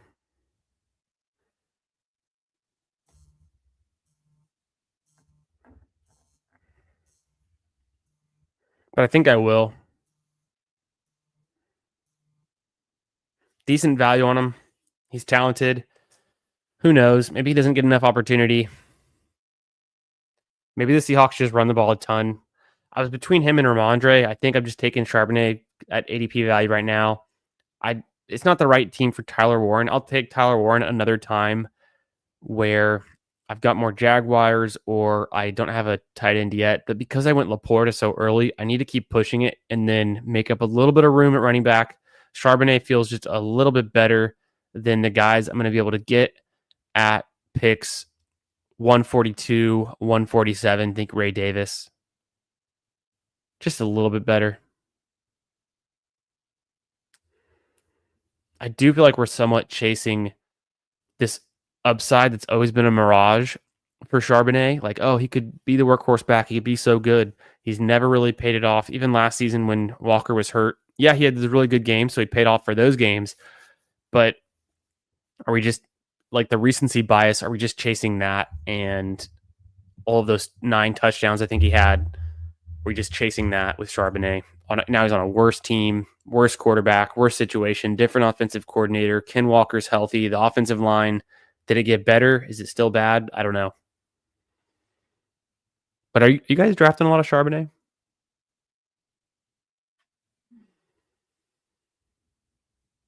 No, don't do that. Yeah, it's cooking. It's cooking. This is a pug, so it's a 3 max entry tournament. This is my second bullet in the pug. I think Jason said it was his second. Let's do a quick check-in. He's got Jamar Chase, Rashee Rice, Chase Brown. He's really feeling the Bengals. James Cook at a nice value. Kittle, one of my favorite clicks there in round 5. Nice.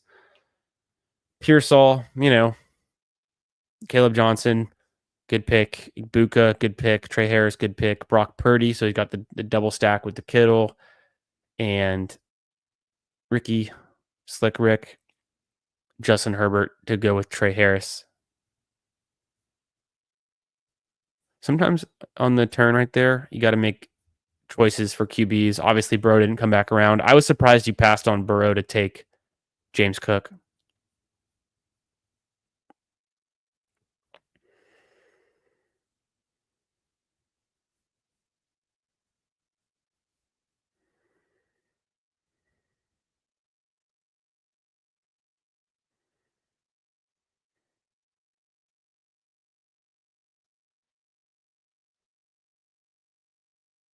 Ramondre at pick 140. Probably the latest I've seen him go in a while. McCarthy goes to Ailson, 1 pick before me. Hate to see it.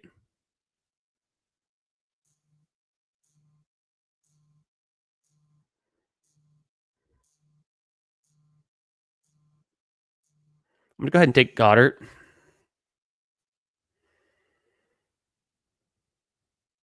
Like I said, I was trying to get more Justin Jefferson with McCarthy. The world doesn't want that to happen. But I'm cool with it. That's why I took Hurts early on. Always prepared. Goddard, not a bad selection. Oh, look who it is. Let me go ahead and switch up the overlay. And here comes Mr. Nick Bach. What's up, man? How you doing? Yo, what's up, baby? Can you hear me? Yep, sound good. Yeah. What's up, man? How we doing? Happy Friday. Happy Friday. Glad you could join. I think Michael Penix with this one, just to kind of go with my Mooney and save me a little bit. Seems Yeah, like a let's good go. pick. You could never go wrong with the penis. The Yep. penis. Let's see. Let's little Freudian slip there. Look, I'm on my 4th IPA. So I just know it's on your FYI, mind. I'm, Oh, are I'm you? on, Nice. yeah, I saw you ripped a yeah. little stream earlier today too. Very nice. Fitting one in. I like that. Yeah, you know what? It was an emergency stream, had to get one in because I knew I was gonna be coming on tonight. Yeah. I think I built a pretty good team, if you ask me. Felt really good. Which tournament was it? So it was the last pug I did. That's So right. Yeah, you put the pug on your thumbnail. I saw that. Yeah. So what contest is this? What's going on, man? Kind of give me a rundown. Yeah. So we did my last Schnauzer as the first draft. I think it went pretty good. This one is a 20-second pug. It's my second pug. And going real nice so far. I'll give you an overview of the team. Before we get into the team, though, what do you think is going to happen with this drafter? I think we'll be okay. But he took Jordan Love at 84, Kraft at 61, and likely at 60 after starting with like a really normal start. You'll be fine. Yeah. I think, yeah, because if he took, at least he took guys that are like within ADP a little bit, right? Yeah, Like after those ones. Jordan Love's like what, like 30, 40 picks. You It's have not that absurd for Love. It's really, yeah, just these two tight ends. I think he star methoded them after he took yeah. Lamar. He starred Isaiah Likely and Tucker Kraft, and then they hit, and he was like Wait, busy or something. Quinshon Judkins fell to 85? That's kinda Yeah, crazy. kind of wild. I almost took him, but Yeah, I had Mooney at 94, or no, I almost took him at 75. okay. No, I think you're fine. I think this draft will be saved. I think it's all right. Yeah. I There's think weirder things. It's a small Hopkins tournament, at so 157 is probably worse than Love at 84. okay. In the last Schnauzer I was in, someone took Hopkins at pick 154. Maybe they know something we don't. I I, don't know. apparently there was a social media post from Hopkins today where he was trolling Zay Flowers and said that he reached a higher top speed on the field in practice than Zay did. So maybe people are reading into that a little bit too much, and they're getting slap happy Yeah. drafting him in round 14. Well, it's fine because I wasn't drafting him, so if he's going even higher, good for me. Yeah, So I'd take him in the 18th round with Lamar Jackson, but probably not much else. Maybe 17th if I really needed the stack really bad. But yeah. I've passed on him even. So it's be 22nd. Let's see. I could use a receiver or a running back. Okay, so you have a 2-4-5-2 building. I'd say probably receiver here. Thielen Yeah, I think I might go. or Pierce. Yeah. I'm gonna go Pierce.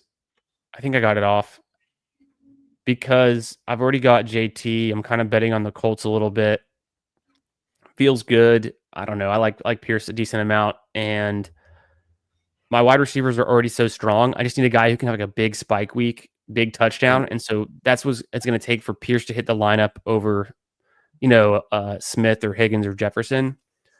But Thielen can do that too. He's like, very good at touchdowns. Just, I don't know, kind of felt in the last moment, take Pierce. Why not?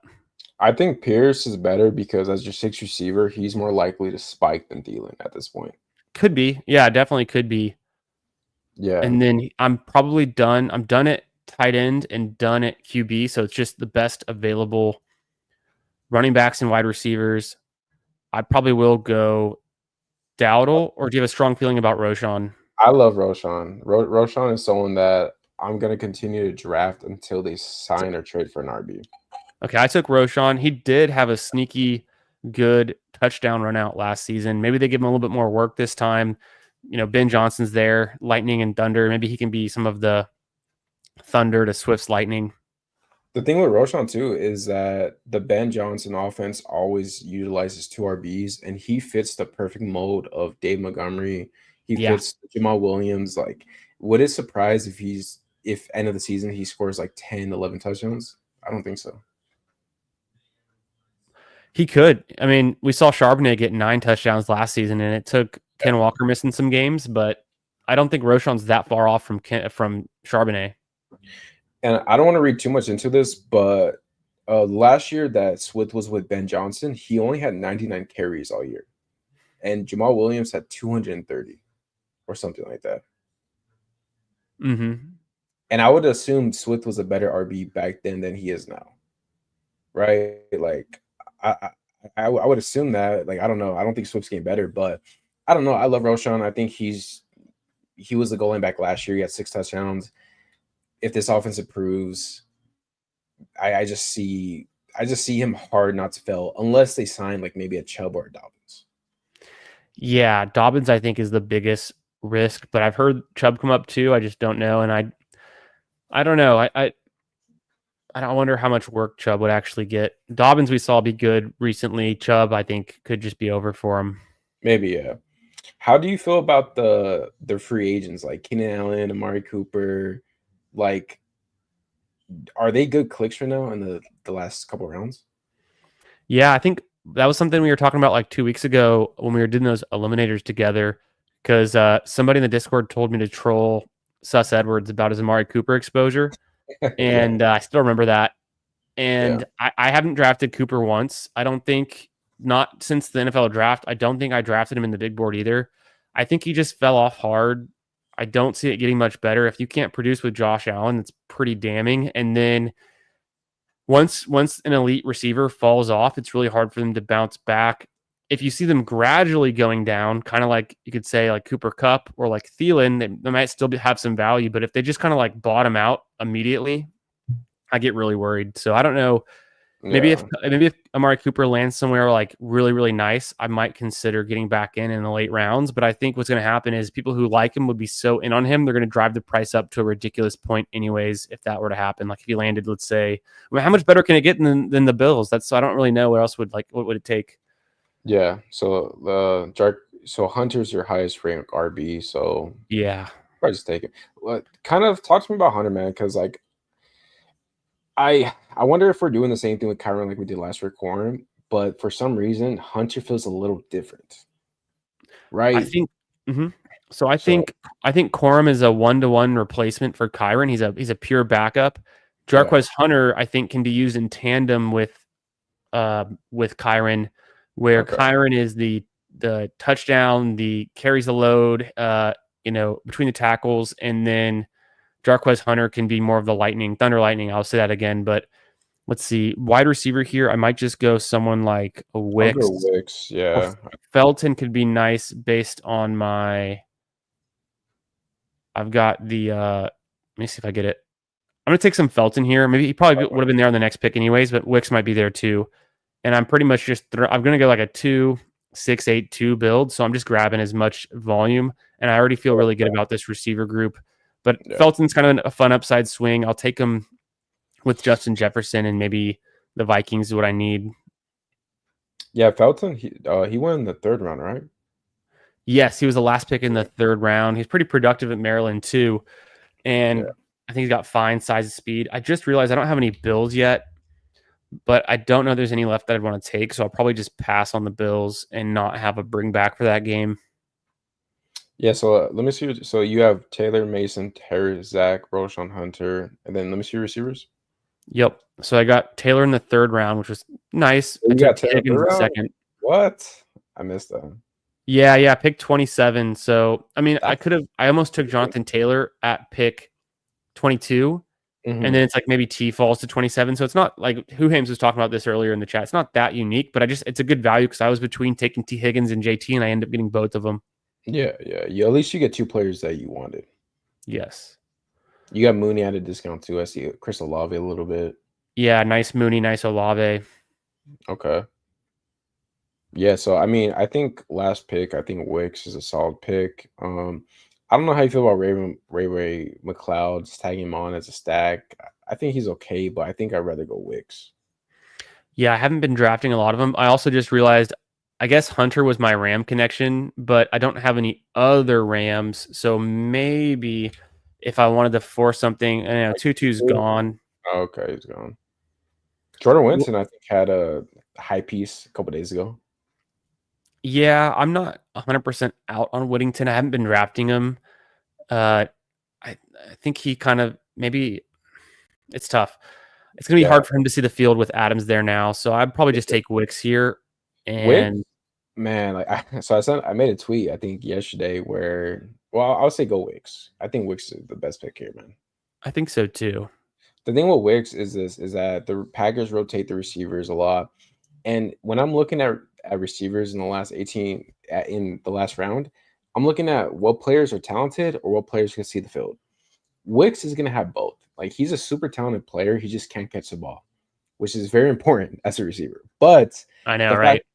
but the thing is, I think he could work on that, right? Like Jaden Reed, he actually had, I think, more drops than Wicks last year, and he's going in the 7th round. So I think Wicks is a great pick. He's also kind of like an Alec Pierce, where maybe he's inconsistent, but he'll give you like 2 to 3 weeks where he spikes your lineup.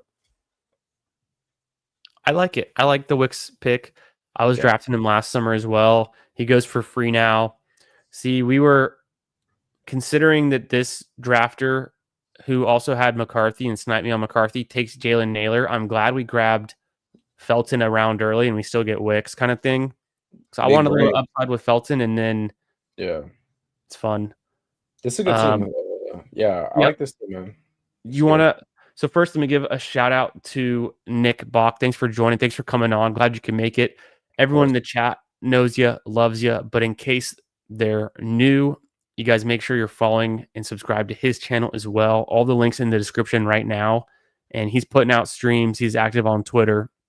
He's in the chats. He's drafting with us. He's a good guy. So go ahead and check out Nick's channel. And then another, since we're promoting right now, D-Hop had Coach speak. Well, that's interesting. Who Hames, I'm going to be jumping on and doing a super flex stream with on Sunday night.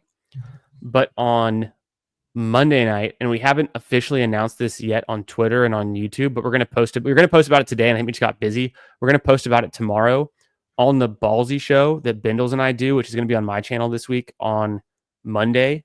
We're actually going to have Coach Speak Index on. So Greg's going to come on Monday night. We're going to get to ask him all of our favorite questions about what he's hearing, what's going on.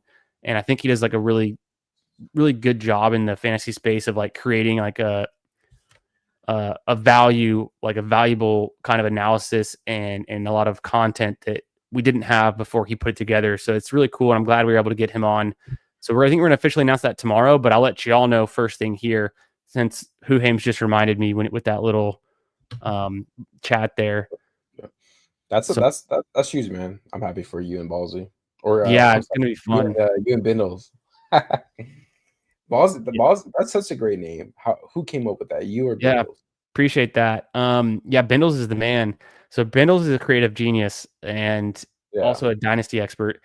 He and I had we've been streaming some drafts together, and we wanted to do something last summer, and it just didn't come together. But then this summer, we were like, okay, what could we do?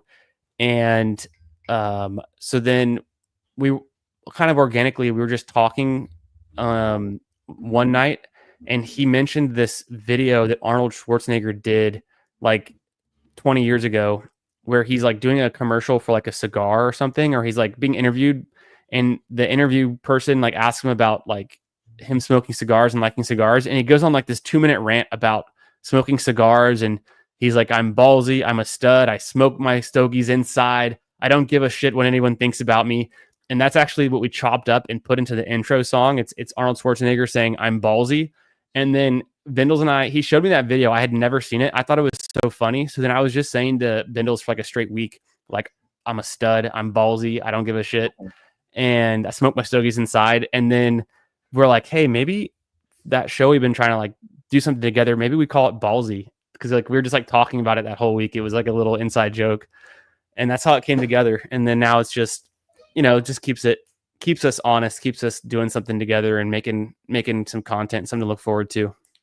I love it, man. You guys have a great chemistry together. You guys are killing it. It's always fun seeing you guys stream together.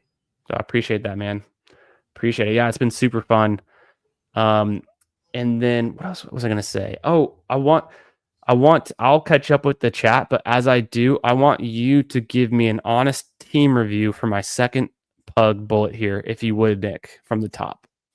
Yeah, of course, man. Let's see. So we have a 2682 build in the pug, Hurts and Penix.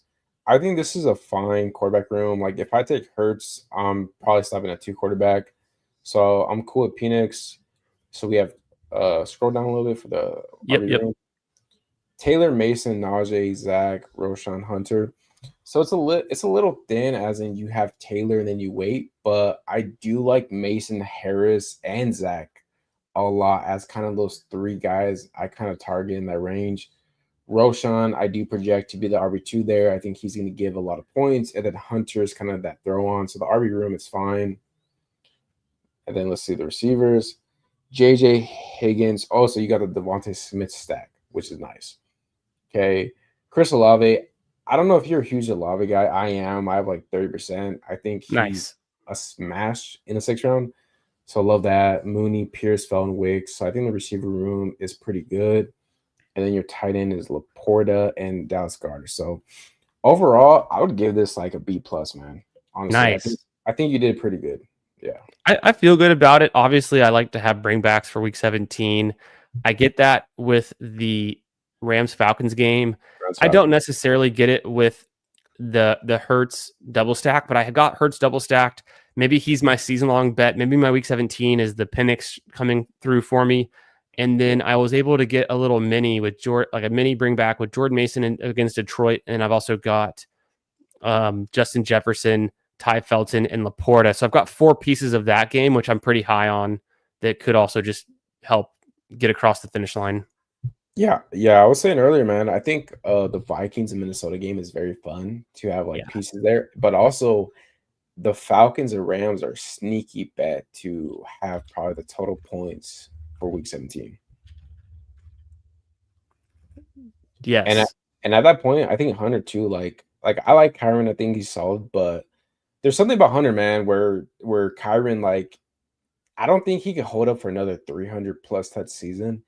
And it would have shocked me if Week 17 Hunter's the guy you needed. That's a great point. Yeah. I would agree. Nice. So that was a fun one. I'm gonna do a quick peek over to Jason's team because he was interested to jump into this one, and I think it was his second or third pug. He does a Yeah, 3-4-8-2 build. I like the 3 that he picked. I remember watching him build this team. He's got a double stack with Kittle and with Slick Rick. He's also got wow, Chase so only Brown. 4 RBs. Yeah, stopping with those 4, that's pretty ballsy. I like it though. He took Chase Brown with his Jamar Chase. He passed up on Burrow. Didn't want Burrow. Got Cook to fall to him. Got a Caleb pick. Stopped with Garendo. I think honestly, you can get it done with those 4. It's a hyper fragile build with a good amount of draft capital running back up front, and then kind of tack in a middle late guy. And I think Garendo's actually really good, especially you got him stacked up with Purdy's pretty nice. Yeah. Imagine best case scenario, Christian McCaffrey like has issues again. This hyper fragile looks pretty spot on. Yeah, CMC Week 6, like, just I don't A know. strain or an Like ankle or grade 2 hamstring, he's out for 6 weeks. Garando's like the RB6 in that yeah. time. Yeah. I can see it. I can see the vision. I think you get it done with these wide receivers. I guess you did the Wandale and the Slayton with the dart, but I probably would have taken one of them and it would have been Slayton, and I would have just forgotten about Wandale. I just don't. I don't know. I saw Wandale get all those targets last year. He didn't do anything with them, so I don't know how much better it can get for Wandale. I like the Pat Bryant pick. Like I said, when you drafted him, I liked your Egbuka, Trey Harrison, Pat Bryant. Mhm. Definitely, this is a pretty solid wide receiver room. Anytime you have Jamar Chase and Rashee Rice, it's going to look good. And the tight ends, I think, are very solid too. Got the stack. The only thing I would say is I think because he went what 9 receiver. I think it was 8. Oh, Yeah, 8. 3-4-8-2. I think with Jamar Chase, if you take him 101, I think maybe adding one more RB, Could. just yeah, like that would be my only thing is just maybe slaying. Besides having the 2 giants, like I'm not a Wando guy. I think I'd rather have slaying the Wando straight up, but probably just one or more RB I would like more. But overall, I can't complain for it, man. Yeah, I think what you said is accurate. It's always hindsight, so it's always it's impossible to know in the moment how you're gonna land the plane. But just to pick at like the smallest thing I can find, because otherwise this team is really solid. But if I had to pick one thing, it'd be like maybe when you took Wandale, you could have grabbed a running back that could provide some kind of safety or balance. And then I wonder how many times Wandale hits the lineup versus maybe that running back hits the lineup once, maybe Wandale hits it once, maybe it's kind of an equal trade-off, but it's definitely a hyper fragile team where if one of these running backs goes down for a couple of weeks, it could really hurt the floor scoring for advancing. Sure. But otherwise, I think Jason, this is a super solid team, and you did a good job getting Herbert and then still making it work with Trey Harris too. He Because I also think got if a it nice was, value on Purdy. yeah, the Purdy's nice. If it was just Purdy and Dart, it would be pretty scary. But with Herbert in there too, that's a nice quarterback group. I agree. Sweet. Should we try to fill an eliminator? Do you think we can? What have you been drafting lately?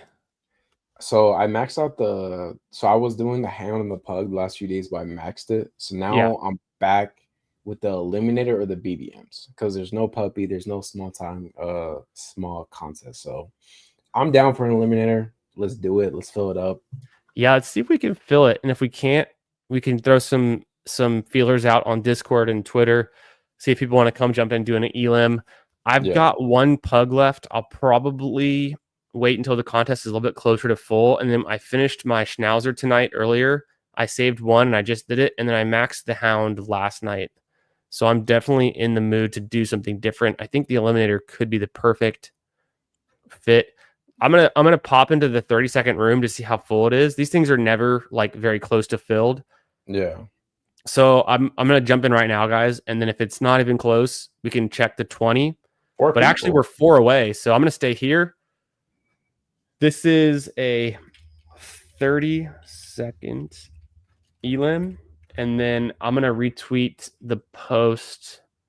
I'm gonna retweet something that just says, "Oh, perfect, you got it out there as well." I'll quote post that one and say Oh baby, yes. +3 for an eliminator. 30-second.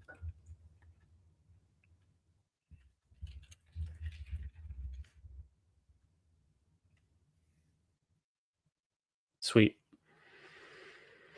All right. Yeah. So your question you asked about how I feel about the free agents, I would just summarize it as looking at my exposures. Right. For Dobbins, I've got 21% Dobbins. I 20. think he's going to land somewhere. His ADP is going to shoot up to like the 120s, 130s. He was really good last season when he played. He just needs to land somewhere. I was out on him last year, but then when he did so good with the Chargers, it's like I got to be back in. I think he's still good. He's still young. He had the injuries for a couple seasons, but last year he was averaging 15 points a game in PPR. So it's, close enough. The touchdowns, the rushing yards, pretty good. No, I think Dobbins is a sharp pick. The thing, what you'll see is whenever there's a free agent, no one wants to click them because no one Yes. wants to click the unknown.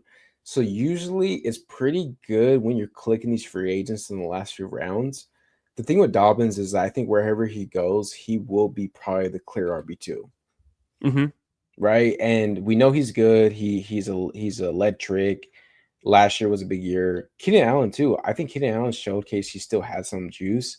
Yeah. If Okay, let me ask you this. If he signed with the Jets or the Chargers, Keenan where would Allen. yeah, Keenan Allen. Like, how would you feel about that? I probably wouldn't like. I don't know. I think his name holds so much weight, and he's been so good. And then he was really good even 2 years ago. Last year, Yeah. he played most of the games. He was good, but didn't return on like where we were drafting him and like on his like recent kind of name value that you would expect. What you'd get out of him. 12.5 points is not terrible. If it goes below that, he's probably still a value in the late rounds. So I think where he's going now, he's probably a value. I probably could stand to get a little bit more than like the 5% I have. Yeah. I guess if he landed with like the Chargers, I don't think he would go ahead of Trey Harris. So he'd probably be going around pick 140 or 50. And maybe the Jets would be similar, but maybe just a little bit less sexy. Maybe he's like pick 150, 160, but there is probably more opportunity to seeing targets on the Jets, I guess, but maybe the Chargers throw enough that it would like compensate for like having a smaller piece of a bigger pie. What about Dobbins? If Dobbins signed with the Bears, where If would he Dobbins goes with the Bears, I think we see Swift fall and move back a little bit, probably closer to he's probably still the 1A, so he's probably going kind of around Tootin or just before that. And then we see Dobbins going around like ETN or just before that. Yeah, I If, agree with that. if Dobbins goes to the Bears, it's going to be bad for Roshan. For sure. And that's the thing. Like, it's a dangerous game because I think I have like 21% Roshan. And I'm playing it like I'm gonna click him, but if let's say Dobbins signed with the Bears, I am not clicking Roshan no more, but I would chase Dobbins up. Like depending where he falls, I would be clicking a lot of Dobbins. Yeah, I would chase up Dobbins. I think I would still feel okay to chase up Keenan Allen, which makes me think I need to be drafting more of them. And then, so let's like a little fun comparison. Yes, technically that's a pretty big fall off for Allen, but if we look at Yeah. maybe what he was doing before that with like the 16, 17 per game and then to 12, it's not terrible. It could be a lot worse. So I think he might still have something left, although he's been in the league for, over a decade. So it can take It its toll. Yeah, like, well, I'll say this, like, Keenan Allen, like, he impressed me last year because he had a stretch. Like, I think he started slow, but then mid-season he started like scoring a bunch of touchdowns. He was getting Yeah. targeted. And like people draft like Adam Thielen, right? Like in what, like the 150s. Keenan Allen, I think Yep. Keenan Allen's still a better receiver than A. Thielen, and he goes like 30 picks later. That's a So good point. so I don't know. I mean, we'll see. It all depends where he goes. I mean, I know Arizona is probably a potential spot as well. Arizona would be good, I think. I just Yeah. wonder if he can make his way there. Before this draft starts, this is Amari Cooper. This is why I'm kind of out on Cooper. He doesn't have like the gradual fall off. He goes from 14, 13, 15 down to like 8, 9 per game. And that was with Josh Allen, and it should have been a big upgrade. So I just worry that Cooper never comes back from that low end range. It's so weird with Cooper, man, because like Cooper's been so consistent. He's only what, I know. 30? He's 30 years old. Last year, you could mark off where he got traded midseason. I think he dealt with the injury for a few games. So it's like, That's true too. I don't know. Cooper's a weird one because I feel like Cooper still might be good, but the fact that no one Wrist. signed the thing that no one signed him yet, it is concerning for sure. Yeah, maybe that wrist was a bigger issue than was let up. So this is a 30-second eliminator. We got Jason in here, Putt Daddy in the 9 spot. He's been waiting to get in an eliminator all night. Glad he could make it in. Let's And go. then we're in the 4 spot. That's a pretty good spot to be. I always forget that I don't have ranks for the eliminator, so we'll just go off Well, ADP and we can vibe. I think I prefer a top pick in the eliminator for sure Yeah. Oh yeah. because like at the end, if I have like in the BBM, if I have the 12 spot, I'm like cool. Like I'll take either like two receivers I like a lot or maybe CMC Falls, Yes. but in the later spot, like I want a running back early. So I think with the 4 spot, we're probably looking at like Bijan Gibbs, right? Hmm. Or I don't mind JJ or CeeDee Lamb if you feel that way too, but I do feel better about my teams when I go at least RB in the first 2 rounds. I think we go Saquon. What do you say? Oh, bro, what? Saquon at pick Saquon at 4? 4. Are you kidding me? Heck yeah. Like that's a gift. Thank you.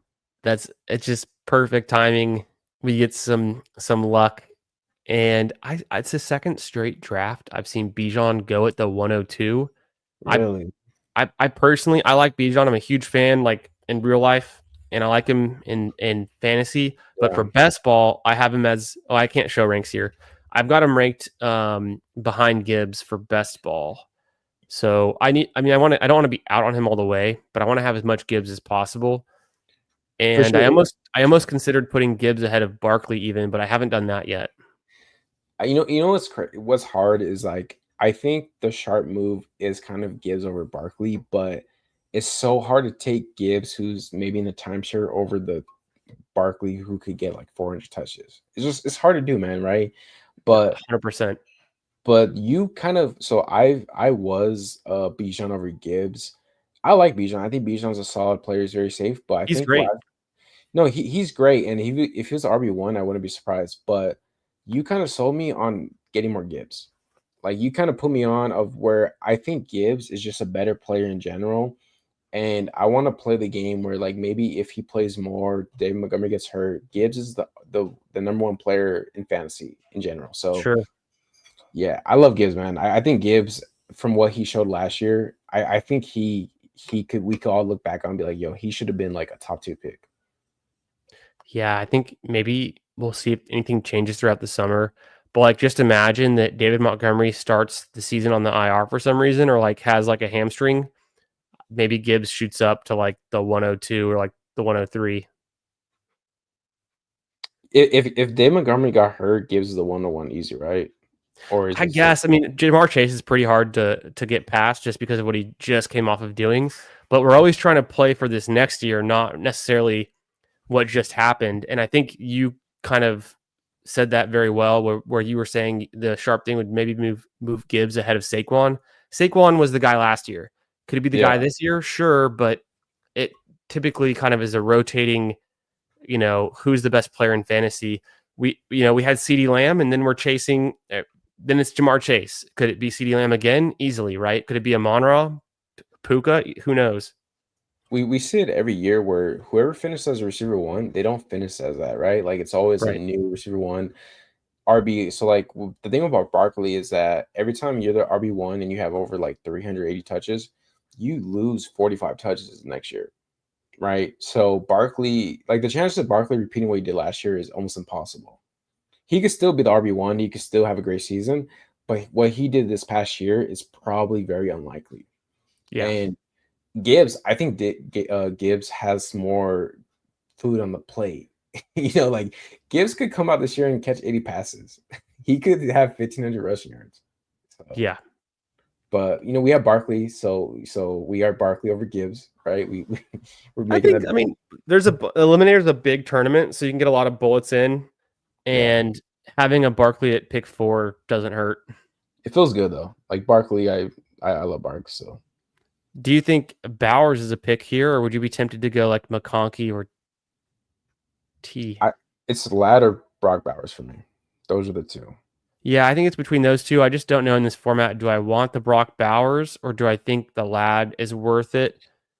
I say let's go Lad because I think we could get Kittle in the fifth, and I feel better about that than the Okay, receiver. you're right, because we're at a good spot in the board where we could get Laporta, we could get Kittle. We don't have to take Bowers. I think Bowers is super legit and he's great. If it was a PPR format, maybe I lean slightly towards Bowers there, but the spike potential for Ladd and then his ability to take another step forward after a really impressive rookie season, I think is pretty much he's like it's like I think he's just almost as close as Brian, where we should be like valuing Brian Thomas, yet he goes consistently later. If I was in a coma after the NFL season last year and I woke up and you told me Lad was a 1-2 turn pick, I would be okay. Like that makes sense, Yeah. But Lad, I think Lad gets discounted. I don't know why. Lad put up 1,150 receiving yards as a rookie. He's a big play guy. He's fast. Justin Herbert's a great quarterback. Yeah. Trey Harris is a second round receiver who could be good, but like I don't think he's an alpha. So I don't know. I think Lad is a perfect player to bet on because he seems like he will project to just have a better season than his rookie year. Totally agree. We never know. Sometimes his rookie year was so good. Maybe it's hard to repeat. Maybe he does take a step forward. What you said there, I thought was really smart about Trey Harris maybe compliments him and doesn't like necessarily hamper him. And then Yeah, I was thinking back to like the Brian Thomas situation. Brian Thomas got much more competition in a Travis Hunter than Lad McConkey got in a Trey Harris. It's like night and day exactly. difference No, exactly. Like Travis Hunter is a superior receiver compared to Trey Harris, for and sure. Lad is like the perfect guy. He plays the slot, right? He's a big play guy, and I don't know. I just think Herbert is still a quarterback that could put up like 4,800 yards, 30 plus touchdowns, and Lad would get a lot of that. Interesting pick here. So I think for my own sakes, I kind of like if he's there, I kind of like Kyron Williams in this format because he Yeah. gets a ton of touches. We were just talking about that the last pick where we took Hunter. Kyron gets a ton of touches. He's a super high floor. He scores a lot of touchdowns. Like not many players play as many snaps as he does. And I think in the last 2 seasons, he's led the league in converting uh, touchdown. I heard some stat. It's like either converting touchdowns at the goal line or like in the red zone. He's like just a magnet for scoring touchdowns. So I think in this format, it makes a lot of sense. Do you have any other strong takes about another direction to go? No, let's go Kyron. Okay. Kyron's a great pick in this format. The thing with Kyron too is I feel like it just the cool thing is to hate on him because this Yes. guy coming out of college, I think he was projected to be like kind of maybe a day two pick, but then he ran like a 4.7, Yeah, it's right? true. He ran a 4.7, so everybody left him for dead. He was a fifth round pick that the Rams traded out for. But the Rams love this kid. Like, I don't know if people remember, like he was potentially going to be the starter week one, but then he broke his wrist on a kickoff return. And then Cam Akers took over. So I think the Rams love Kyrie Williams. I think that we'll see a contract extension with him in the next few weeks, if not month. And the thing with Kyron too, man, is just like they got better as an offense with Devontae Adams. So like he could even Yes. score more touchdowns and be more efficient. And maybe Devontae gets some of those touchdowns because he's also such a touchdown Mhm. magnet, touchdown merchant, whatever you want to call him. He scores a ton. He's always done it throughout college, throughout his career. But maybe the offense is just better, so that's a good thing for Kyron. Now we have a couple minutes into our next pick. Let's play a fun little game. Something I've been researching is these kind of early round running backs, and so I know the answer to this, but I want to, no pressure, but I want to pose it to you. Um, and so between the two running backs that we picked, Saquon Barkley and Kyron Williams, which running back played more snaps on their team's offense, a percent of snaps on their team's offense last season? I mean, my intuition, I would guess Barkley, but I feel like it's Kyron based off the question. Is that Final true? answer? You go Kyron? For Kyron, yeah. You are correct. So I guess it's because Kyron didn't have a true backup. If you think like Corum was there, but Corum didn't get a lot of work. When I was looking at the game logs earlier this week, I think there's actually it's probably in the metrics too. Snap Kyron share, plays here it a is. lot, number one. 88.4% of the snap share. So he's the number one running back in terms of snap share, number two in terms of opportunity share, which is just like the carries and the targets. Mm-hmm. So like he literally gets more work than any other running back. I saw And he's then, number one in red zone touches as well, which is very valuable. yes. We look at Saquon, and he's up there, and he's also super talented, but he's number 5 in terms of snap share and number 3 in terms of opportunity share. So he's just slightly behind. And then the weighted opportunity just is the fantasy points per touch and stuff. So yeah, Saquon's more productive per touch, but he didn't actually he didn't play as many snaps. But I guess he did, like, he technically gets the snaps that he's playing, they use him more because they're just run heavier. And I guess the Rams were passing on some of Kyron's snaps and not to him. A couple things about Kyron is one is they trust him as a pass protector. I don't know how Hunter is as a pass protector. I don't know if he's good or not. I would say I'm not sure. Yeah. Yeah, I would say Kyron's probably better, but also like let's say like Hunter does play more and they kind of cool off on Kyron. Kyron in the third round is still a great pick because Yep. Kyron probably should be valued higher. So I feel Yep. like the price is baked in already with him. I think Kyron, the more I've done research on it, and I don't want to move him all the way up because it's just like I like to think I like to stick close to ADP, but I just finally moved Kyron ahead of Breece Hall, where I've been drafting a ton of Breece Hall. It boils down to like which team's better, and they're both going to get a bunch of opportunity, but historically Kyron's gotten even more opportunity.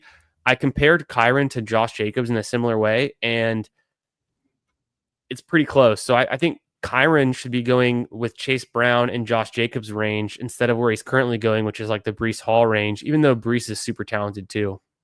Yeah, yeah. We'll make this pick and then I'll speak a little more about that. Interesting. We could lock down the Eagles if they just start hot. I don't mind that. Yeah, if Eagles are like number one offense, you want Hurts and Barkley for sure.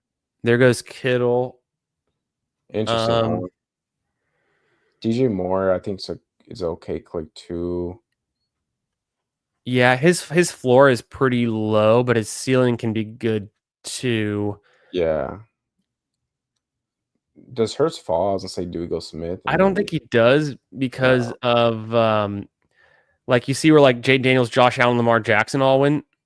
Yeah, I'm cool with Hurts here because quarterbacks do kind of go earlier in this format as well. And then the receivers fall. So like I'm okay with taking like Emeka pick 113, 115. I'm okay with taking some of these rookies later.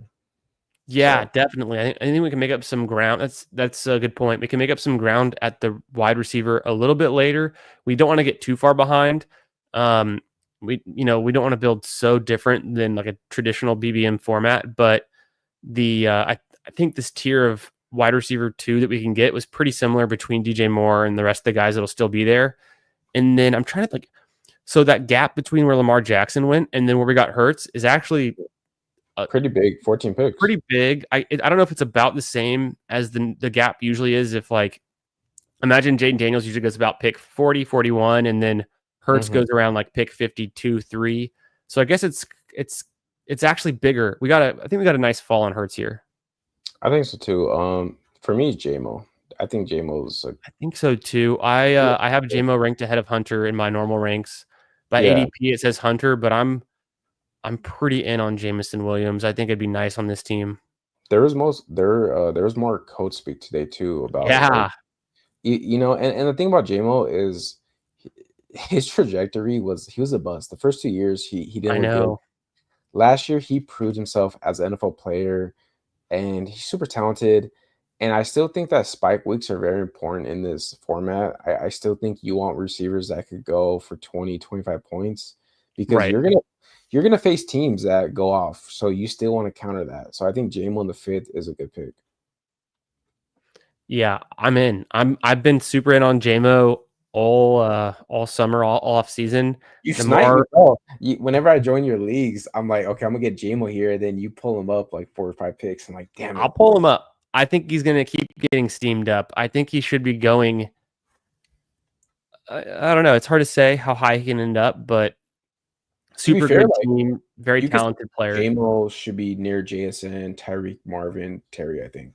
I guess Right? he could. It's just it comes down to the fact that Amon-Ra is still in that team, and like he's not going anywhere either. He's also super talented. He's more of a target hog than JMO's been. JMO can just get it done on lower volume, so he's got that super high efficiency, which is great. Yeah. Perfect, works perfect on a situation where the team has Gibbs and Amon-Ra and Laporta and then Jameson. But I think this year we might see, and maybe I need to put the brakes on Laporta a little bit because I was just starting to get more into him too. But maybe we see them using Jameson even more in the passing game, and maybe it's Laporta who gets squeezed out then. Laporta's such a weird one because I think Laporta's a good tight end. He Yeah, just goes in a weird range where it's like Tucker Kraft and Laporta, I feel like project probably similar, right? When it comes to touchdown. Like Tucker Kraft had 7 touchdowns last year. I think Laporta yeah. had what, like 7 too? I think I sounds right. Maybe 8, 7, right? maybe 8, maybe Laporta's so. the better tight end, but we saw last year Laporta was so bad. Like Laporta was He left for has some dead. bad weeks. Yeah, and Laporta, the only reason why he's going in the 70s was because he was like scoring a lot of touchdowns the last like 4 or 5 weeks. That's true. I had Laporta in my redraft league, and I had to bench him for Bowers, but it took me a few weeks because luckily I had Bowers too, but it was hard to get off of Laporta because of his name value. It's just the Lions are so prolific, so good. They don't need to use all of their players every week. So it's kind of like a blessing and a curse that they're so good and have on offense and have so many good skill position players. But like even the best offenses can't sustain like 4 and 5 fantasy assets consistently. It's just it doesn't work out. And then you see like the Bengals are more consolidated around Chase T and Chase Brown, and that's pretty much it. Like Gesicki gets work randomly but rarely, and same thing for Yoshivas. Like Yoshivas doesn't really even count. So it's more likely this to be hyper consolidated, and then that raises the floor of those guys week to week versus a team like the Lions where they could spread it around. Yeah, no, that's a good point. And I mean, Laporta kind of feels like he's touchdown dependent, and Yeah. JMO is someone he could have no catches, but he'll have a end around for a 6-yard touchdown, and Yeah. you know, The spike him. dude is electric. Yeah, he's a fun player. I'm a Yeah. fan. I've come around on him. Yeah, so I think Olave or Addison are probably the two here for me. What are you thinking? I think definitely Olave if he's there. The thing that sucks about Addison in this format is he could miss 2 or 3 games and we could be Yeah, eliminated by then. that's a good point. I think Olave is probably a smash year. Yeah. It's so weird because Olave, I feel like his talent is like at least a third rounder, but I know. It's the injuries. He it's seems the- to be a little bit snake bitten, right? he is, but I'll bite on that. I mean, like I'd rather bet on talent than to try to predict if he's gonna get hurt again. That's smart. I think that's a good way to play it. We never know who's going to get hurt. It's football. People get hurt every day, every game. You never know what's going to happen. It could be a fluke. We see it. We see it. Like Barkley was a perfect example where a lot of people faded him because he's like, this guy's always hurt, right? And he can't stay healthy. And then look, he stayed healthy 17 games, and he was an RB1. No doubt. I feel really strong at running back and QB. I think we keep hammering wide receiver and kind of play catch up, even though it's a format where you want to supposedly we want to have a lot of running backs. I think we're covered with Saquon and Kyron the way we built it. I agree. Judkins, I would be interested in, but he goes. So Yeah, Godwin might start slow. That's kind of a scary pick in this format. I would say either Reed. Yeah, I think Reed here, man. Reed could be fun. Or Shakir or Golden. I'm cool with Godwin too. Or Laporta is Laporta. there. I'm cool with Laporta who wants to stop at 2 tight ends. We could do that. But Reed, I am higher on Reed. I'll explain why too. I think we go Reed. I think we go Reed because it gives us like a middle quarterback to shoot for as well.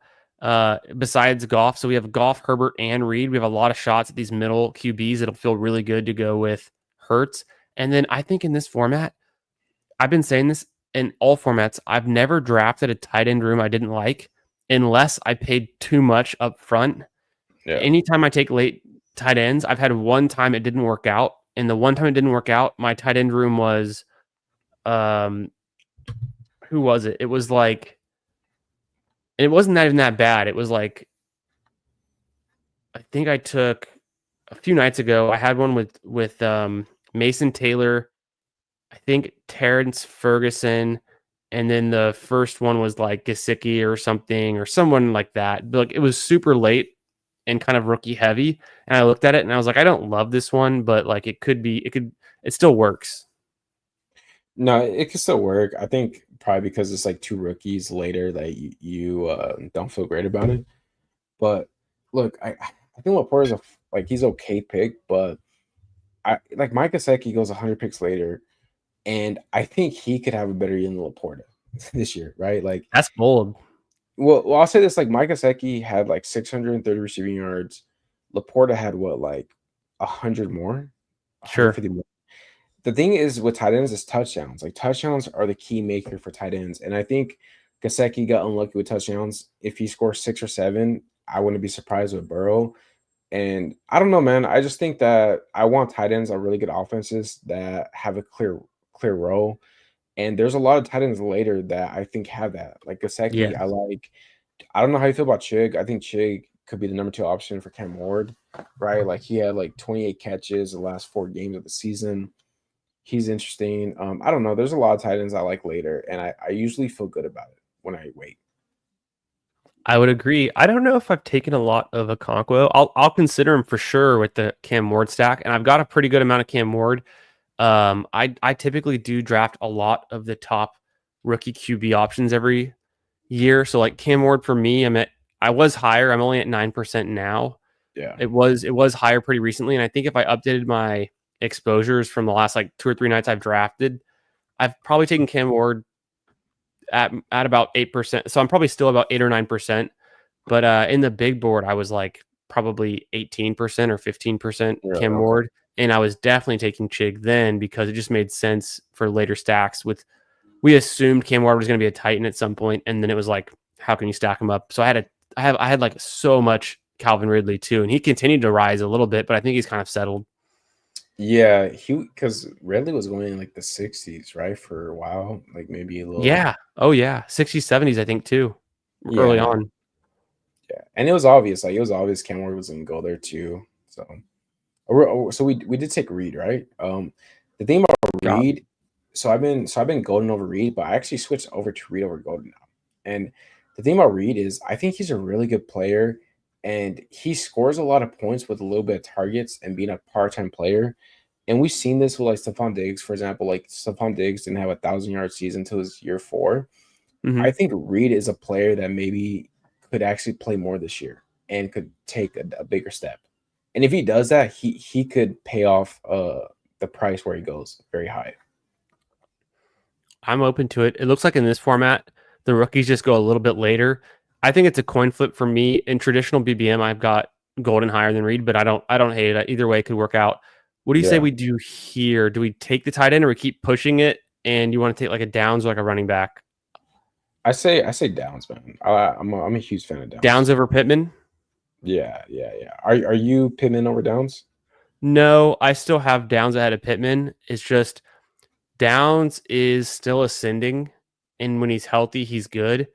Pittman, I don't know if we've seen him peak yet, but he's already kind of had like a big season. He had a season where he was like the third receiver in total catches. He had like 111 or 110 catches. It was like 2 years ago, so it's pretty recent that like he Mhm. still was prolific. And maybe it's just because he hadn't always had the touchdowns, and now he has the back injury, so things can pile up. But I don't think he's bad. Like I think he's been undervalued this whole entire summer, and I didn't really come around to the idea until like the last week or two. Yeah, you're 100% right. I need to get more Pittman. I think Pittman is actually probably a pretty good value. People are scared though too with the QB uncertainty for the Colts, and just kind of being scared off by does Anthony Richardson and Daniel Jones, they both just kind of suck. Yeah. I was gonna say I don't mind going Pittman, just kind of bet on the Colts. Golf, I'm 100% okay with too. We can stop at two quarterbacks. Always love Jake May, Herbert. Um, Should we grab Goff now, or do we push it because we have other options with let's Herbert? push it. Let's push it. Yeah, You want to go Pittman or Shadaboo? let's go Pittman, man. I Yeah. like the running backs later. The thing too is like I am projecting Jones to be the quarterback, so I Oh, think really? if yeah, like I think well, I think of it as a win-win like this. I think if AR is a quarterback, it's because he's progressed as a passer and he's actually better. But if he's not the quarterback, then Jones will obviously be the quarterback. And Jones isn't the best quarterback, but he's a 66% completion passer. Like he target like Wandell got like 93 receptions last year, and that was a lot from Jones. So I think Yep. Downs and Pittman fit that role of just being hyper targeted. Same for Warren. So I'm okay with double tapping Downs and Pittman here. I don't mind it in this format too. We get a good value on them, and Yeah, also we now have 6 quality wide receivers. We feel pretty good. We've got a little conflict in week 11, but if we get to week yeah, 11, we're making money. So like it feels great. We'll worry about that when we get to it. We've already decided we're gonna kind of push and do a later tight end approach. We've got 3 nice QB options to take with our next pick. We can yeah. stack up JMO, McConkey, or even Reed if we had to. So I think we're playing this one right. And we've done like a double anchor approach where we can just continue to take running backs wherever we feel fit. And whether it's, one of these next 2 picks or we push it again, I think we'll be fine. Yeah, I agree. I think if we make it to week 11, that's a huge W for us. And I think week 11, like we get at least if we max it, I think a week 11 it pays that off, right? Like I think we Yeah. get in the Yeah, four I figure. think I think it's I think if we maxed, you'd make money in week 12. So like getting to week 11, like maybe you have to get through week 11, but this to me feels like we've got 6 wide receivers. We probably go 7 or 8, and then even with 7, we'd be fine because we'd have Jameson and McConkey in week 11, Jaden Reed. So some of our top options are still available. This is such a weird format because let's say we get to week 11 and we have the bye weeks, like we have a chance to play a team that's dealing with like a bunch of injuries bye weeks, right? Like Sure, of course, yeah. it's such a weird format, man. Like I feel like we know what we're doing, but once we get into it, we're gonna be like, yo, this is just random as hell, right? Like, we can do our best to structure it, but I don't know, man. Yeah, Pud Daddy grabs golf. I like that. I like that pick. We're gonna go Herbert if he's there, so I'm not sweating Love that. that. Yeah, I think Yeah, I think Herbert it's a good pick Love for you is there. Plus, it's good. right at ADP. I didn't expect Goff to come back. I was getting worried we'd have to make a choice between Herbert and Goff because I honestly like to stack up McConkey over our second wide receiver. I think it just is smart Yeah, I agree with that. Golf, I like golf, but I kind of feel like Herbert has some upside to him as well. for sure. I heard a case. I forget who it was. Someone on Twitter was making the case this week that like we're essentially buying Goff at his ceiling, but so he just needs to continue to keep it rolling to pay off, but he really can't like do that much better. So the argument was like worded better than I described it, but that's kind of the gist of it. And it made me think a little bit about where we've been taking him, because maybe Goff realistically can't get to like the Burrow level of production. And so maybe it's right that he falls a couple picks. I still like to Yeah, stack him, so I'm willing to reach up for him. 100%. Yeah. I'm Herbert cool. here. Yeah, I'd say just take Herbert here, man. Be done with Yeah. 2 quarterbacks. I That was feels looking good. for Trey Harris, but he must have gone already. Yeah.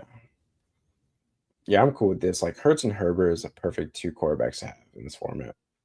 And then maybe we take another quarterback late, like a Shuck or something that goes to Olave, or we could even take Daniel Jones. Or Jones, you yeah. said you were in on Daniel Jones, so maybe we play it that way instead of going with Richardson, considering it seems like Daniel Jones could just win the job outright. We'll make this next pick, and then I'm interested to hear your thoughts on the Colts QB situation. I think this is one where we probably turn back to running back, and we just keep pushing tight end. Yeah, I'm fine with that. Scroll to the RBs.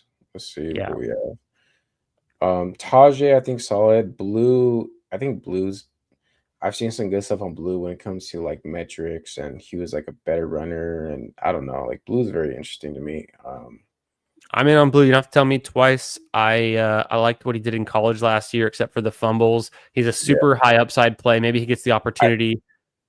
this isn't. I think we go Blue over Spears, right? For going RB, just to kind I of don't bet mind on. it. Yeah, because I don't think the Cowboys are going to add an RB. I'm at the point where I feel like they're going to roll with the group they have.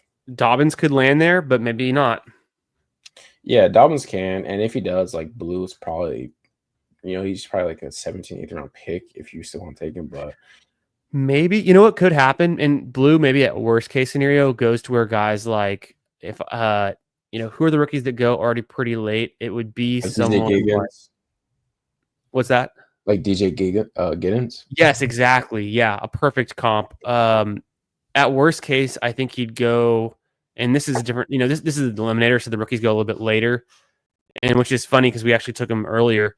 But here, Giddens goes 191. I think in the Best Ball Mania, he goes closer to like 180 or whatever. I think that's like the worst, is he'd end up there, maybe in the 170, 180 range. But Dobbins would also hurt Javonte a lot, and maybe maybe it's like, okay, they got Javonte because they weren't sure what they could get in the draft.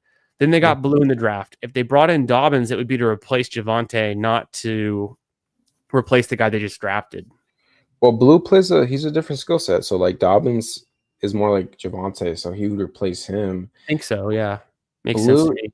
the thing with Blue, why I'm kind of interested, I'm very interested in him, is that he's electric. He has juice. I think he's a good pass catcher. And 100%. Cowboys are gonna be a top 5 offense potentially. So I don't know. It just makes, to me, it's like, what, Blue probably sucks, but it's like if he's good at all or just better than Javonte and Sanders, like he's probably gonna be on the field. and he runs what, 4.29 or something like that. So it's like, come He's on, fast. He's super fast. He catches the ball, good offense, easy click. He had 14 total touchdowns last year too, and a bunch of those came through the air.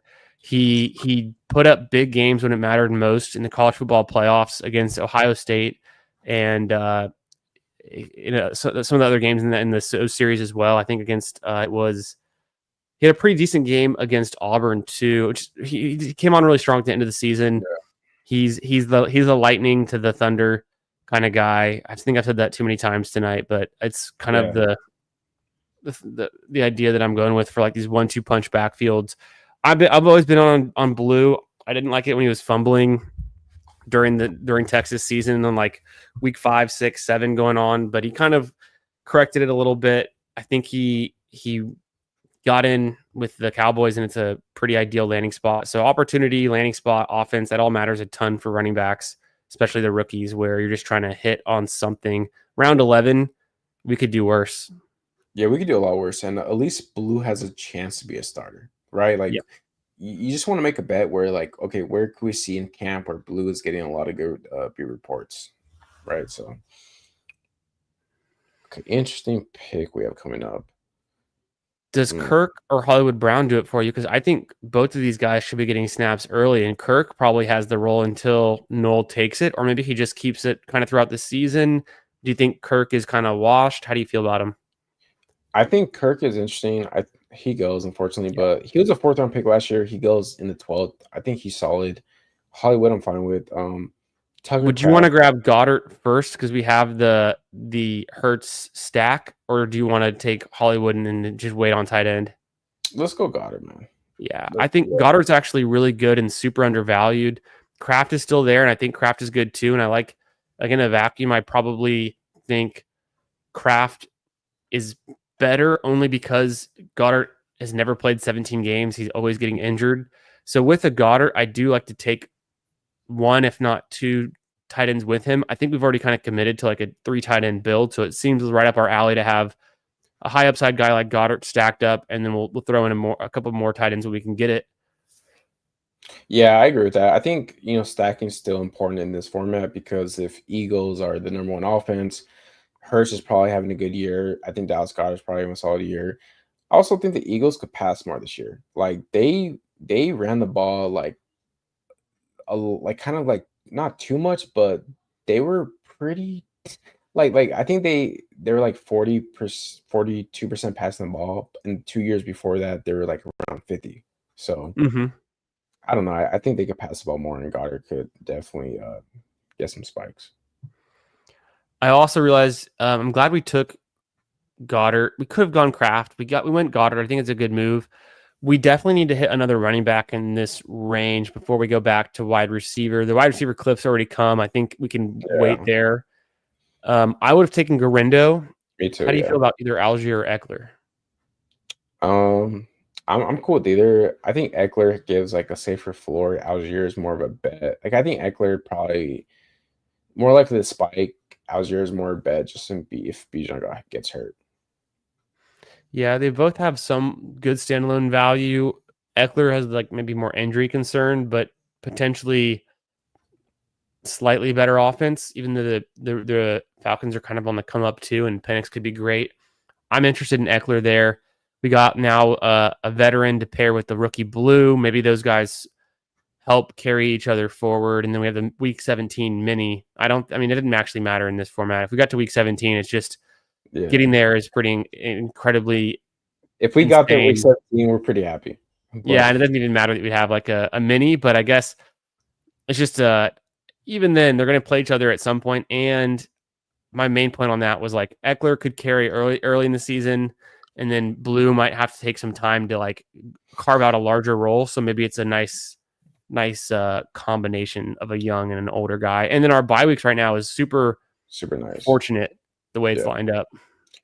Have you checked Eckler's page, like his explosive or how he did there? Because I feel For like Eckler, Eckler, I don't think I have actually. You want to look it up? Let's see. yeah, because I think Eckler actually spiked pretty decently last year. Like he had some good games, and I feel like he Oh, was look pretty at that. explosive. So that's what I'm saying. So Like, yeah, he's the number 4 explosive receiving back. I didn't see that coming. His sample size is a little bit smaller because he played the 12 games, but on his 35 receptions, that's a bunch of, that's a ton of explosive receptions. And then his rushing is below average, but it's not that bad. Like, it's honestly not terrible. he averaged 4.8 yards per carry. Like he still has some juice. He was 29th in points per game, right? Is that so? I think Eckler's a decent pick where he goes, man. Like he's a good RB, good offense, and he's the passing down back there. Yeah, no doubt. I'm glad we looked that up. That kind of gets me rejuiced on him. I've been drafting a ton of him. I had like 20% in the big board, and I've Yeah. been drafting him a ton, even as he's risen up here in this format and the Best Ball Mania. But I also just like betting on the Commanders because Jaden Daniels is so freaking good. Yeah, they're a good team, man. I mean, look, they're definitely a Super Bowl threat. So always good to get guys from Yo, that team. what up, Zero? How you doing? Yo, what's up, baby? How we doing? We've been ignoring the chat because we're just this Yeah. draft is ripping. Like, didn't we do Is this a 30? Is this I was gonna say, is this a 20-second? It feels like a 20, but it's a 30. We've just been ripping it. You could check chat if you want. Just say what's up or see what they're saying. Just a little bit up. I know Putt Daddy's in here drafting with us. That's why he's the skinny stacks in this format I think makes a lot of sense. No doubt. Oh, tell me, I wanted to get your thoughts on the Anthony Richardson versus Daniels. So I think both are fine clicks. Like if you want to take A Rich, I think what he offers is fine where he goes. Same for Daniel, but I'm at the point where I just think Daniel Jones is a better fit for the offense. And I said I Daniels. I meant we were talking about Jaden Daniels. I meant Daniel Jones. I didn't even pick that up, but uh, I've clicked both, but right now I'm kind of avoiding A Rich, and I am kind of just taking Daniel Jones in the last round Yeah, because Danny Dimes. He's free. I had too much Danny Dimes last year, so I'm a little bit burnt, but yeah, I'm willing to get hurt again. I made the comp where I think Daniel Jones has a good chance to be this year's like Sam Darnold, Geno Smith. Where Ooh. I mean, this is probably the best fit he's going to be on in his career, right? Like best weapons, best coaching staff. So I think so. So I'm thinking this could be like a 2.5, 2.583. Does that make very sense? Or broad. it could be a Yeah. 2.673. Let's So see. Let's see we could so take running back. QJ for a stack. We don't have to do it. Palmer. I don't want. Well, who's the RBs? Yeah, we might need to go RB. I don't love him. We could do Roshan. Yeah, I mean, we could just do Roshan again. Bet he's RB2. Him or Wright, I like. Fine with either. QJ, I don't mind the sec. You know what? Let's just go QJ. Let's go QJ and we'll just see what running back is still there. You know, yeah, and like I don't think like having two receivers is bad. I think you can have a ping pong No, they got a effect, week right? 12 bye. So we're, if we get to week 12, we'll be happy. Yeah, and like you're betting on the offense. Like we're betting that Chargers are a little more pass heavy. Justin Herbert's gonna do what he did his second year as a pro, and then QJ like I don't love QJ, but like QJ did put up like 170 yards week 18, right? Like he scored 8 touchdowns. Like I still think he's gonna be locked in through receiver sets.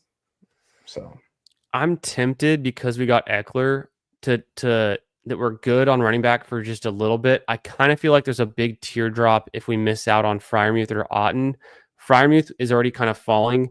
Otten we'd have to reach a little bit, but I still think he's worth it because of the offenses being good. And I'm leaning towards we might need to go tight end. I don't hate the late tight I end don't guys, but yeah. I was gonna say I don't love Auden because like he has a week 9 bye as well. So I think oh, I'd rather that's right. I didn't put that together yet, but I yeah, should so have. But Fryermuth is there. Are you cool with Fryermuth? People are starting to FUD him because of the trade rumors, but I'm not. I'm not worried. I'm cool. I'm cool with Fairmouth. He's locked in as a number 2 option there for now. And if Roger goes there, I think Fairmouth is probably gonna move up probably like at least a round Oh, or two. no doubt. Yeah, I agree with that take too. Once, I mean, we double count the market, the ADPs, everyone in best ball. We double count everything in best ball. The minute that Fryermuth gets Rogers, he probably jumps up like 10, 20 spots. Yeah. Yeah, you know what? Like I actually don't mind our tight end room. You know, we'll add one more, but Goddard and Fairmouth, like Goddard's more of that touchdown guy, while Fairmouth is more gonna be like our floor. And now that I'm looking at it, we could stop with 7 wide receivers. I think this group of 7 is strong enough, and Hmm. our buys aren't that insane. We could have 4 receivers in week 11, and we don't have any running backs on a week 11 buy or tight end, so we can cover the flex with a tight end worst case scenario, or even better would be a running back.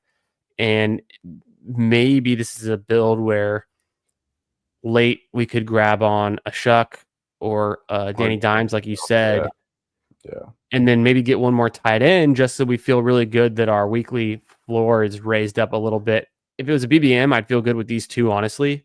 But in Yeah. this eliminator, maybe it's worth getting one more tight end, or because how many times are we expecting Barkley and Kyron not to be in our lineups? We don't need that many running backs. No, for sure. Like we're betting that Barkley and Kyron are in our lineups almost every week. Same for quarterback too. Like I feel like with Hurts and Herbert, we're betting that they're the guys. Yeah, Um, it's interesting though, because I do feel comfortable with a 7. Um, how do you so like when you're in like the last few rounds, what position do you feel like has like the most obvious like I guess value or just production available? quarterback. For sure, quarterback, right? Quarterback feels the safest. Besides quarterback, though, like when it Oh, comes, I think the tight ends have a lot of safe value in production. so like how because it's like we have 2 tight ends, and let's say we project like Chig as like a tight end that's locked in a role. But Yeah. what's better for our team, him as a tight end 3 or us taking like a shot on like one of these like RBs or receivers? I do think about that often. I think what it comes down to is like if we take the 3 tight ends, one of them could be injured any given week, and then also one of the 3 could break out and be a top 5 tight end on the year. Like we just saw Johnny Smith be a top 5 tight end on the year out of nowhere. So like Chig could do that or Frymus could do that. So you're just giving yourself one more shot to have a player that's kind of like really nice to have. But I get what you're saying because what if you get the same exact scenario at running back? You get a running back that hits and is nice to have out of nowhere. Like that is potentially even more valuable because running backs can score 20 points a week versus a tight end maxes out about 12 to 15. And then receivers can also hit for like 20 points a week. So it's hard. I think it's because we're so deep with these receivers. Like even if we had a breakout receiver, they're still not going to outscore McConkey, Williams, Olave, or Reed like 9 out of 10 times. I think here we go. I think I like Wright. I don't know how you feel about him, but I think Wright is a solid pick. He could be someone that is like solidifies RB2 for the Dolphins, or if Achane gets hurt, he has a pretty good role. Sam Darnold, I think, is probably a good pick in general. When it comes to advance rates, he goes Yeah, there though. goes Darnold. He would have been decent because he's a guaranteed starter, at least for a Yeah. little bit. How do you feel about? So we could just take Danny Dimes, or I guess we have two. We could do it with our next pick. I was gonna say, let's I'm get an RB or tight in here. running backs wise. I probably like. You like Jacquees more? I like Hunter the best, but I'm pretty Hunter pilled. I'm open to doing right just to get different. I just worry because they drafted Ollie Gordon. So one is we have Kyron, so I don't think Hunter's a great pick there. That's a good Because point. I didn't even think about that until you just said it. yeah, it's just like because we're betting Kyron's similar to the last 2 years. So Hunter's Yep. probably not good. Right? Ollie Gordon could be something. I do like that he is different because he's a huge back, but the Dolphins, they did trade like a third round pick for Wright, and he's getting good reports, I think. I don't know, like it's a little weird, but I'll say this: Achan is not built for what he did last year. He is someone that I think could get hurt, and then Wright would probably be the guy. But if not, then I think I always like to have Dolphins running backs that can be ambiguous. I'm always also worried about Alexander Madison getting touches. He's a veteran. He's pretty sneaky there at getting the work. One thing that I've known about Achane is that when back to his days at A&M, he was like a true workhorse at A&M. Even though he's like a track star and a little bit undersized, a little bit light, he was getting like 30 to like 35 touches per game every single year at A&M, where I think when he was the true starter. And he NFL is different for sure. For sure, yeah. I wonder, like maybe they'll start to decide that they want to lighten his load at some point. So Wright could be that guy. I was higher on Wright last year. I feel like I didn't see enough out of him. You want to grab Jones here, or is there anything else? I guess we'll just take Jones. Yeah, let's lock in our quarterback 3 who has upside. We're making, and the thing too I like about this, like if Jones, let's say, beats out Richardson in camp, we got him double stacked. You got him double stack, and also like the thing why I like betting on like kind of how we bet on ambiguous RB rooms. The Colts kind of have that for receivers where I feel like Downs and Pittman are probably better than where they're going. We just don't know who the quarterback is. And if Jones is the quarterback, I think Downs or Pittman, one of them is probably a smash. If not both. Yeah. Worst case scenario, Daniel Jones doesn't start the season. We're not worried about it because we're going to get carried by Hurts. Herbert is our backup. Daniel Jones is just like a great value piece on this one. I agree. And then one thing Steve from Fanspeak had mentioned that I thought was pretty sharp was in the eliminator, you kind of think of it like you just want more outs to like not getting eliminated right in your head to heads. So having a third QB can just give you one more out. Because what if we face a team that all of a sudden they actually have Hurts or they have Herbert and that piece goes off and we're kind of tied at that. But then Daniel Jones who knows? It's going to be a crazy random format. I think you were saying it earlier. We don't know how it's going to go down. It's going to be wild. But I think there's some resiliency you can build in by getting more in the onesie positions in this format. Yeah, I do feel more comfortable when I'm going 3 quarterback and tight end in this format. I just think that it's probably smarter to have more volume there. But two, it's like, how do you feel about like, like in BBM, like we try to take players in the last round that's not like the ownership is a little lower. Do you think that matters in a format with this? That you would take a lower owned player. I don't think it matters because it's going to be head to head, Yeah. like one on one. So I feel like you don't have to like worry about getting unique or like scrolling down or anything. So the tight ends did thin out pretty aggressively in these last couple picks. We could just stick with the two, or do you think it's worth going like an Arroyo, a Ferguson, or even a Komet? I think we stick with the two, just bet on them, and Okay. then we just take whatever player we like most at RB or receiver.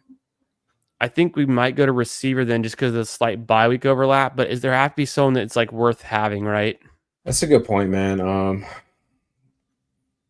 Man, it's pretty brutal out here. people people seem to like Ty Felton. I'll throw him in there just like a random. Who knows? I don't think there's any other Eagles receivers we'd want or Chargers. I Yeah, don't think there's any. We couldn't do another Colt.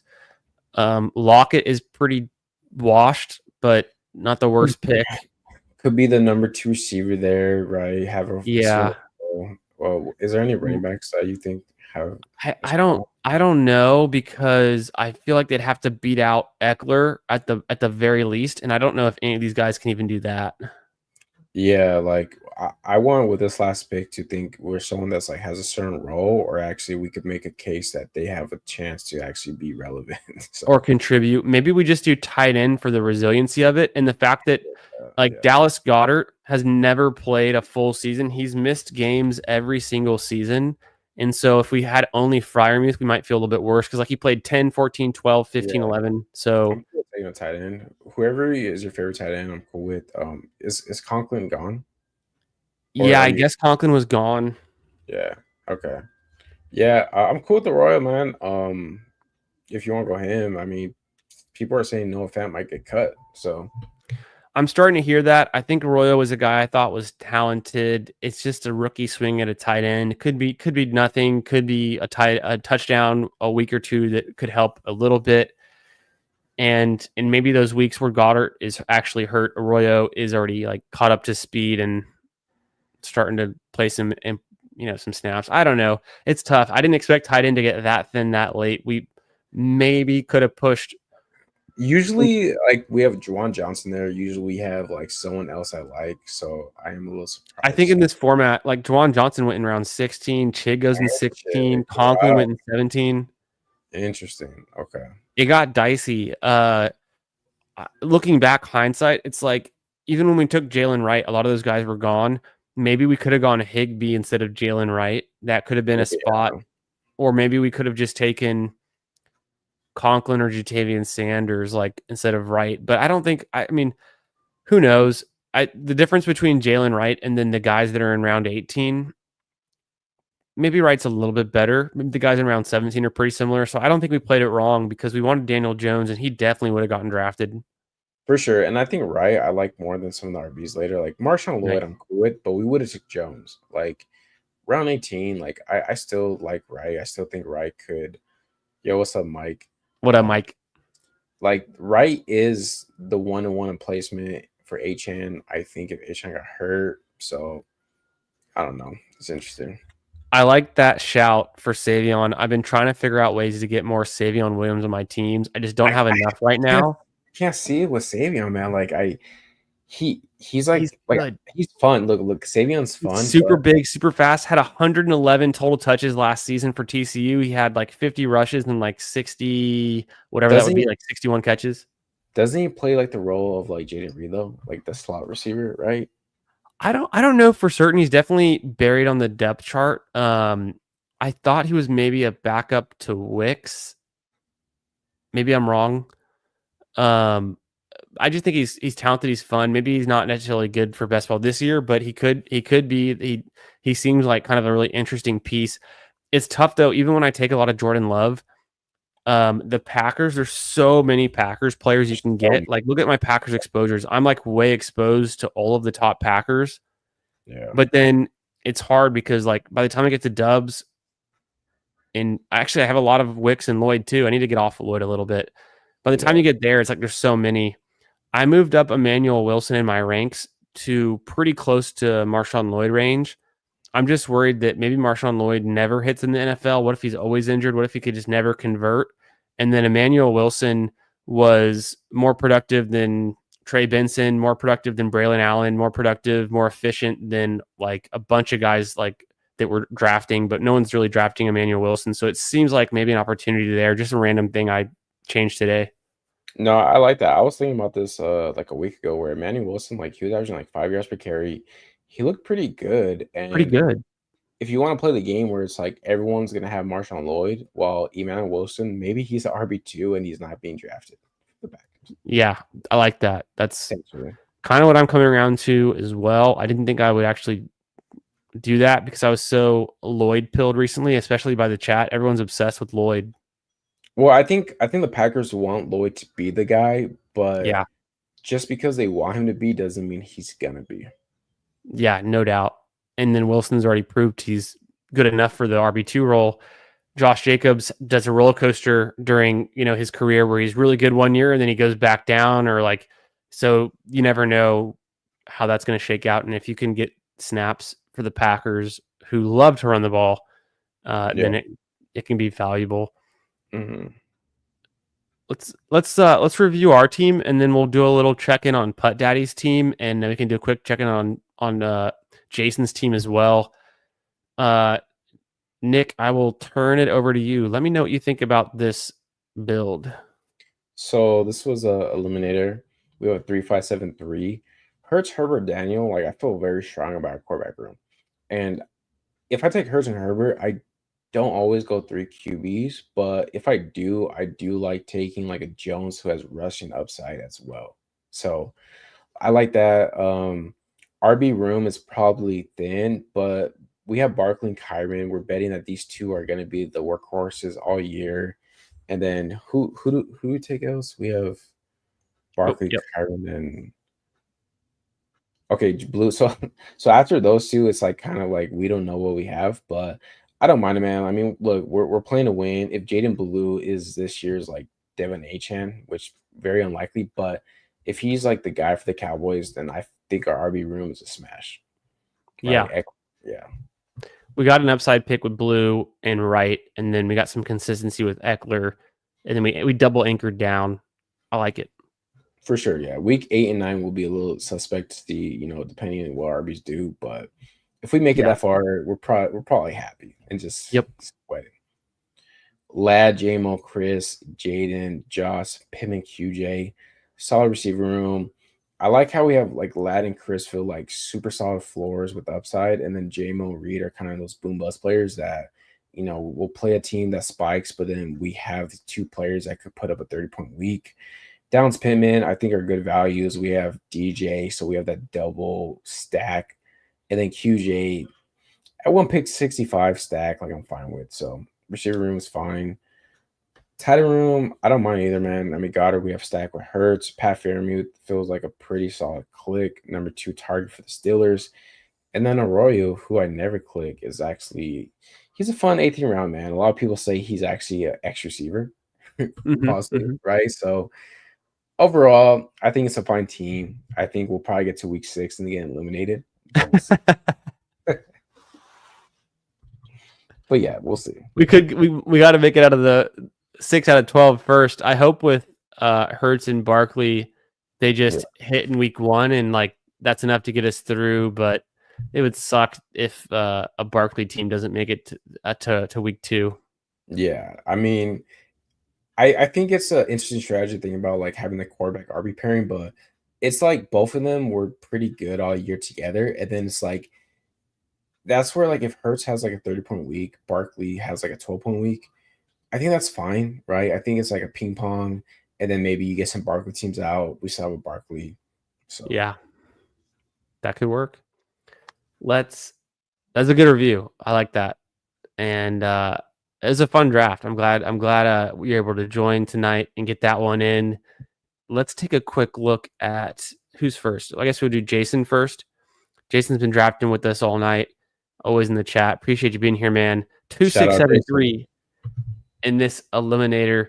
And also, Jason, what number eliminator is this for you? If you're still around, chilling with us, let us know, because that was like only my 5th eliminator. I feel like I've done much more because I've kind of done some on other people's channels too. I think I did one with BBG. I know I've done 1 or 2 with Nick, and then 1 or 2 with, I'm trying to think who else I've done them with, but I feel like I've done like 10 eliminators, but Only I've only 5? actually done like 5.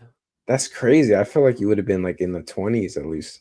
I know. I've been ripping a lot of BBMs and then also trying to do all these other tournaments. So I don't know where all my numbers are going, but I got to figure out how to get more eliminators in. I try to do an eliminator like almost every stream, and they're sometimes I just can't fill them, and then sometimes the chat's like they don't want to do it as much. But I'm gonna make it a priority until we get more new tournaments. I'm gonna work on eliminators For sure. So he's got a 2.673 with Lamar and Bryce Young.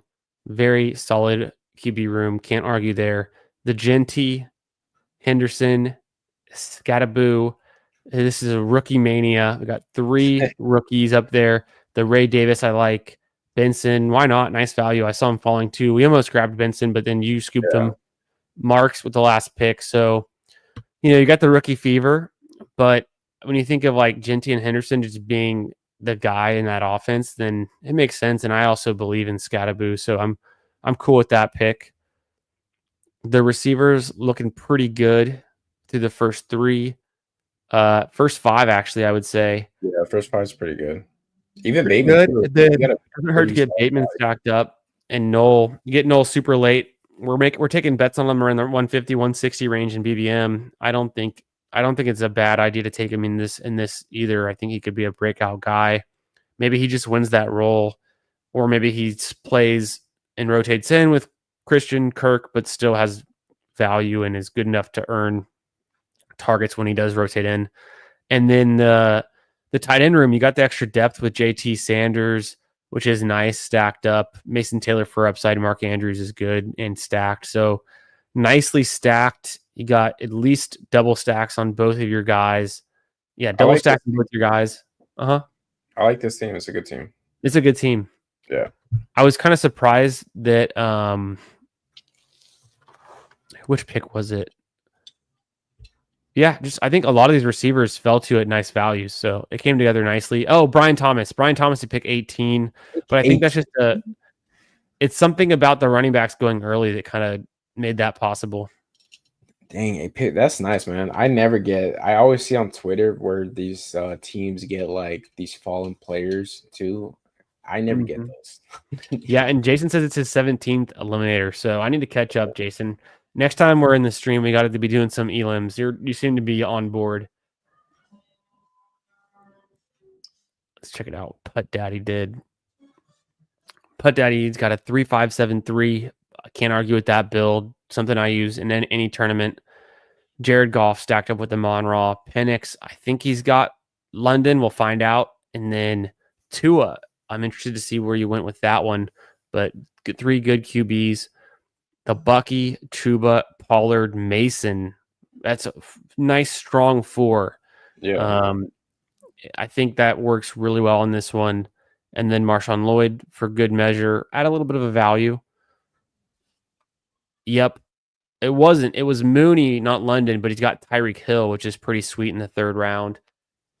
If he can get through his legal troubles, if he's not starting to fall off, if he can still be Tyreek Hill, the cheetah, then that'll be a nice piece. And he seems like a guy that can always start the season hot too.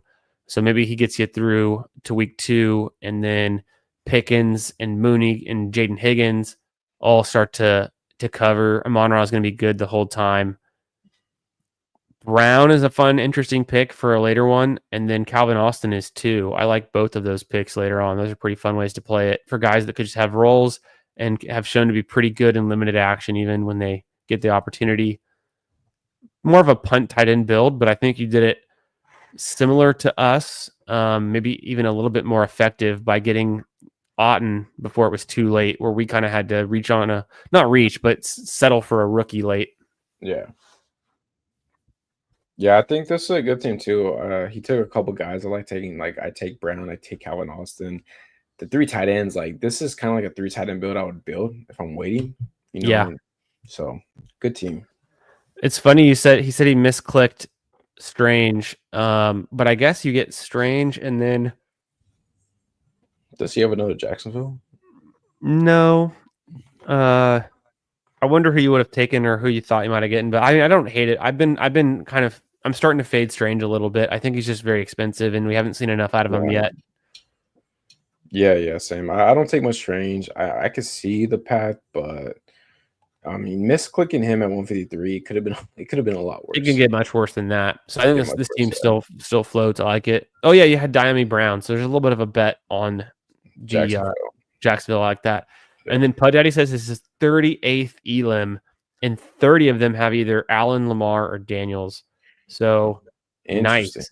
I got to play Yeah. catch up. I didn't realize, Pud Daddy, I underestimated your game. I wasn't familiar with your game. I didn't realize you're out here in these Elam streets putting it down. So I'll have to play some catch up. Somehow I don't have that many Elams. I don't know where. You'll Like I get said, there, man. You'll I know get I there. feel like I've done more, but maybe I've just been doing more with other people, and maybe I've just been trying to enter them more, and then we end up doing, puppies or something. I did a bunch of puppies. I didn't expect to do as many puppies. I should have been doing more Elams back then.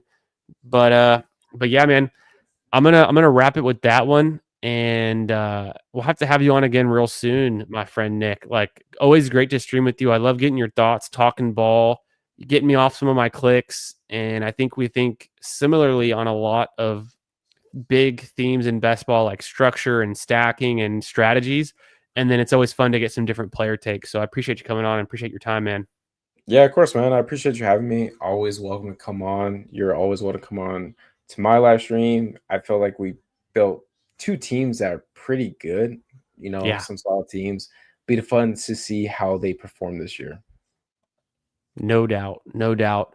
And then, like I said earlier, guys, make sure you hit the links in the description for Nick's channel. Make sure you're subscribed to him. Follow him on Twitter too. He's a pretty good Twitter follow. And we'll do it again soon. We've got Nick, tell me what you got cooking up. Do you have any streams planned for us the week? Yeah, man. So I think Sunday I'll be streaming with Hartman.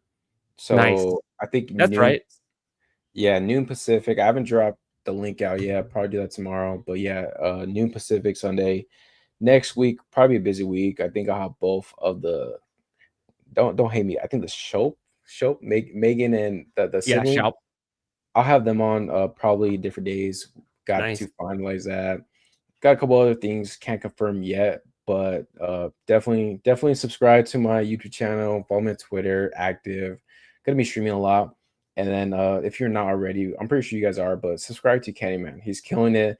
I love talking ball with him. He is one of the sharpest players I talk to for sure. So make sure you Appreciate guys, that. yeah, for sure. Awesome. And then I'll be doing more drafts throughout the weekend. I've got a stream with Who Hames Sunday night. We're going to do some super flexes. I'll try to get him to do an eliminator as well because I want to get back into it. I'm back in. I'm back on the eliminator track. I've wanted to be drafting them, You got the and itch, man. I've got the itch. I haven't done any super flex yet, but Who Hames has been diving into this flex hard, so I'm going to do that with him Sunday. And then Monday, the Ballsy show, it's going to be back on my channel. So Bindles and I have been going back and forth, be on this channel on Monday night. And we're going to announce it tomorrow, but y'all can hear it here first. We're going to have Greg from the Coach Speak Index on Monday night to draft a Best Ball Mania team. Should be a great time. Bring your questions, bring your coach related questions, and we'll see if you can give us some sneak previews and some insights. I think it'll be real fun. And then, yeah, guys, we'll catch you in another draft real soon, and we'll end it there. Let's kick it to the outro.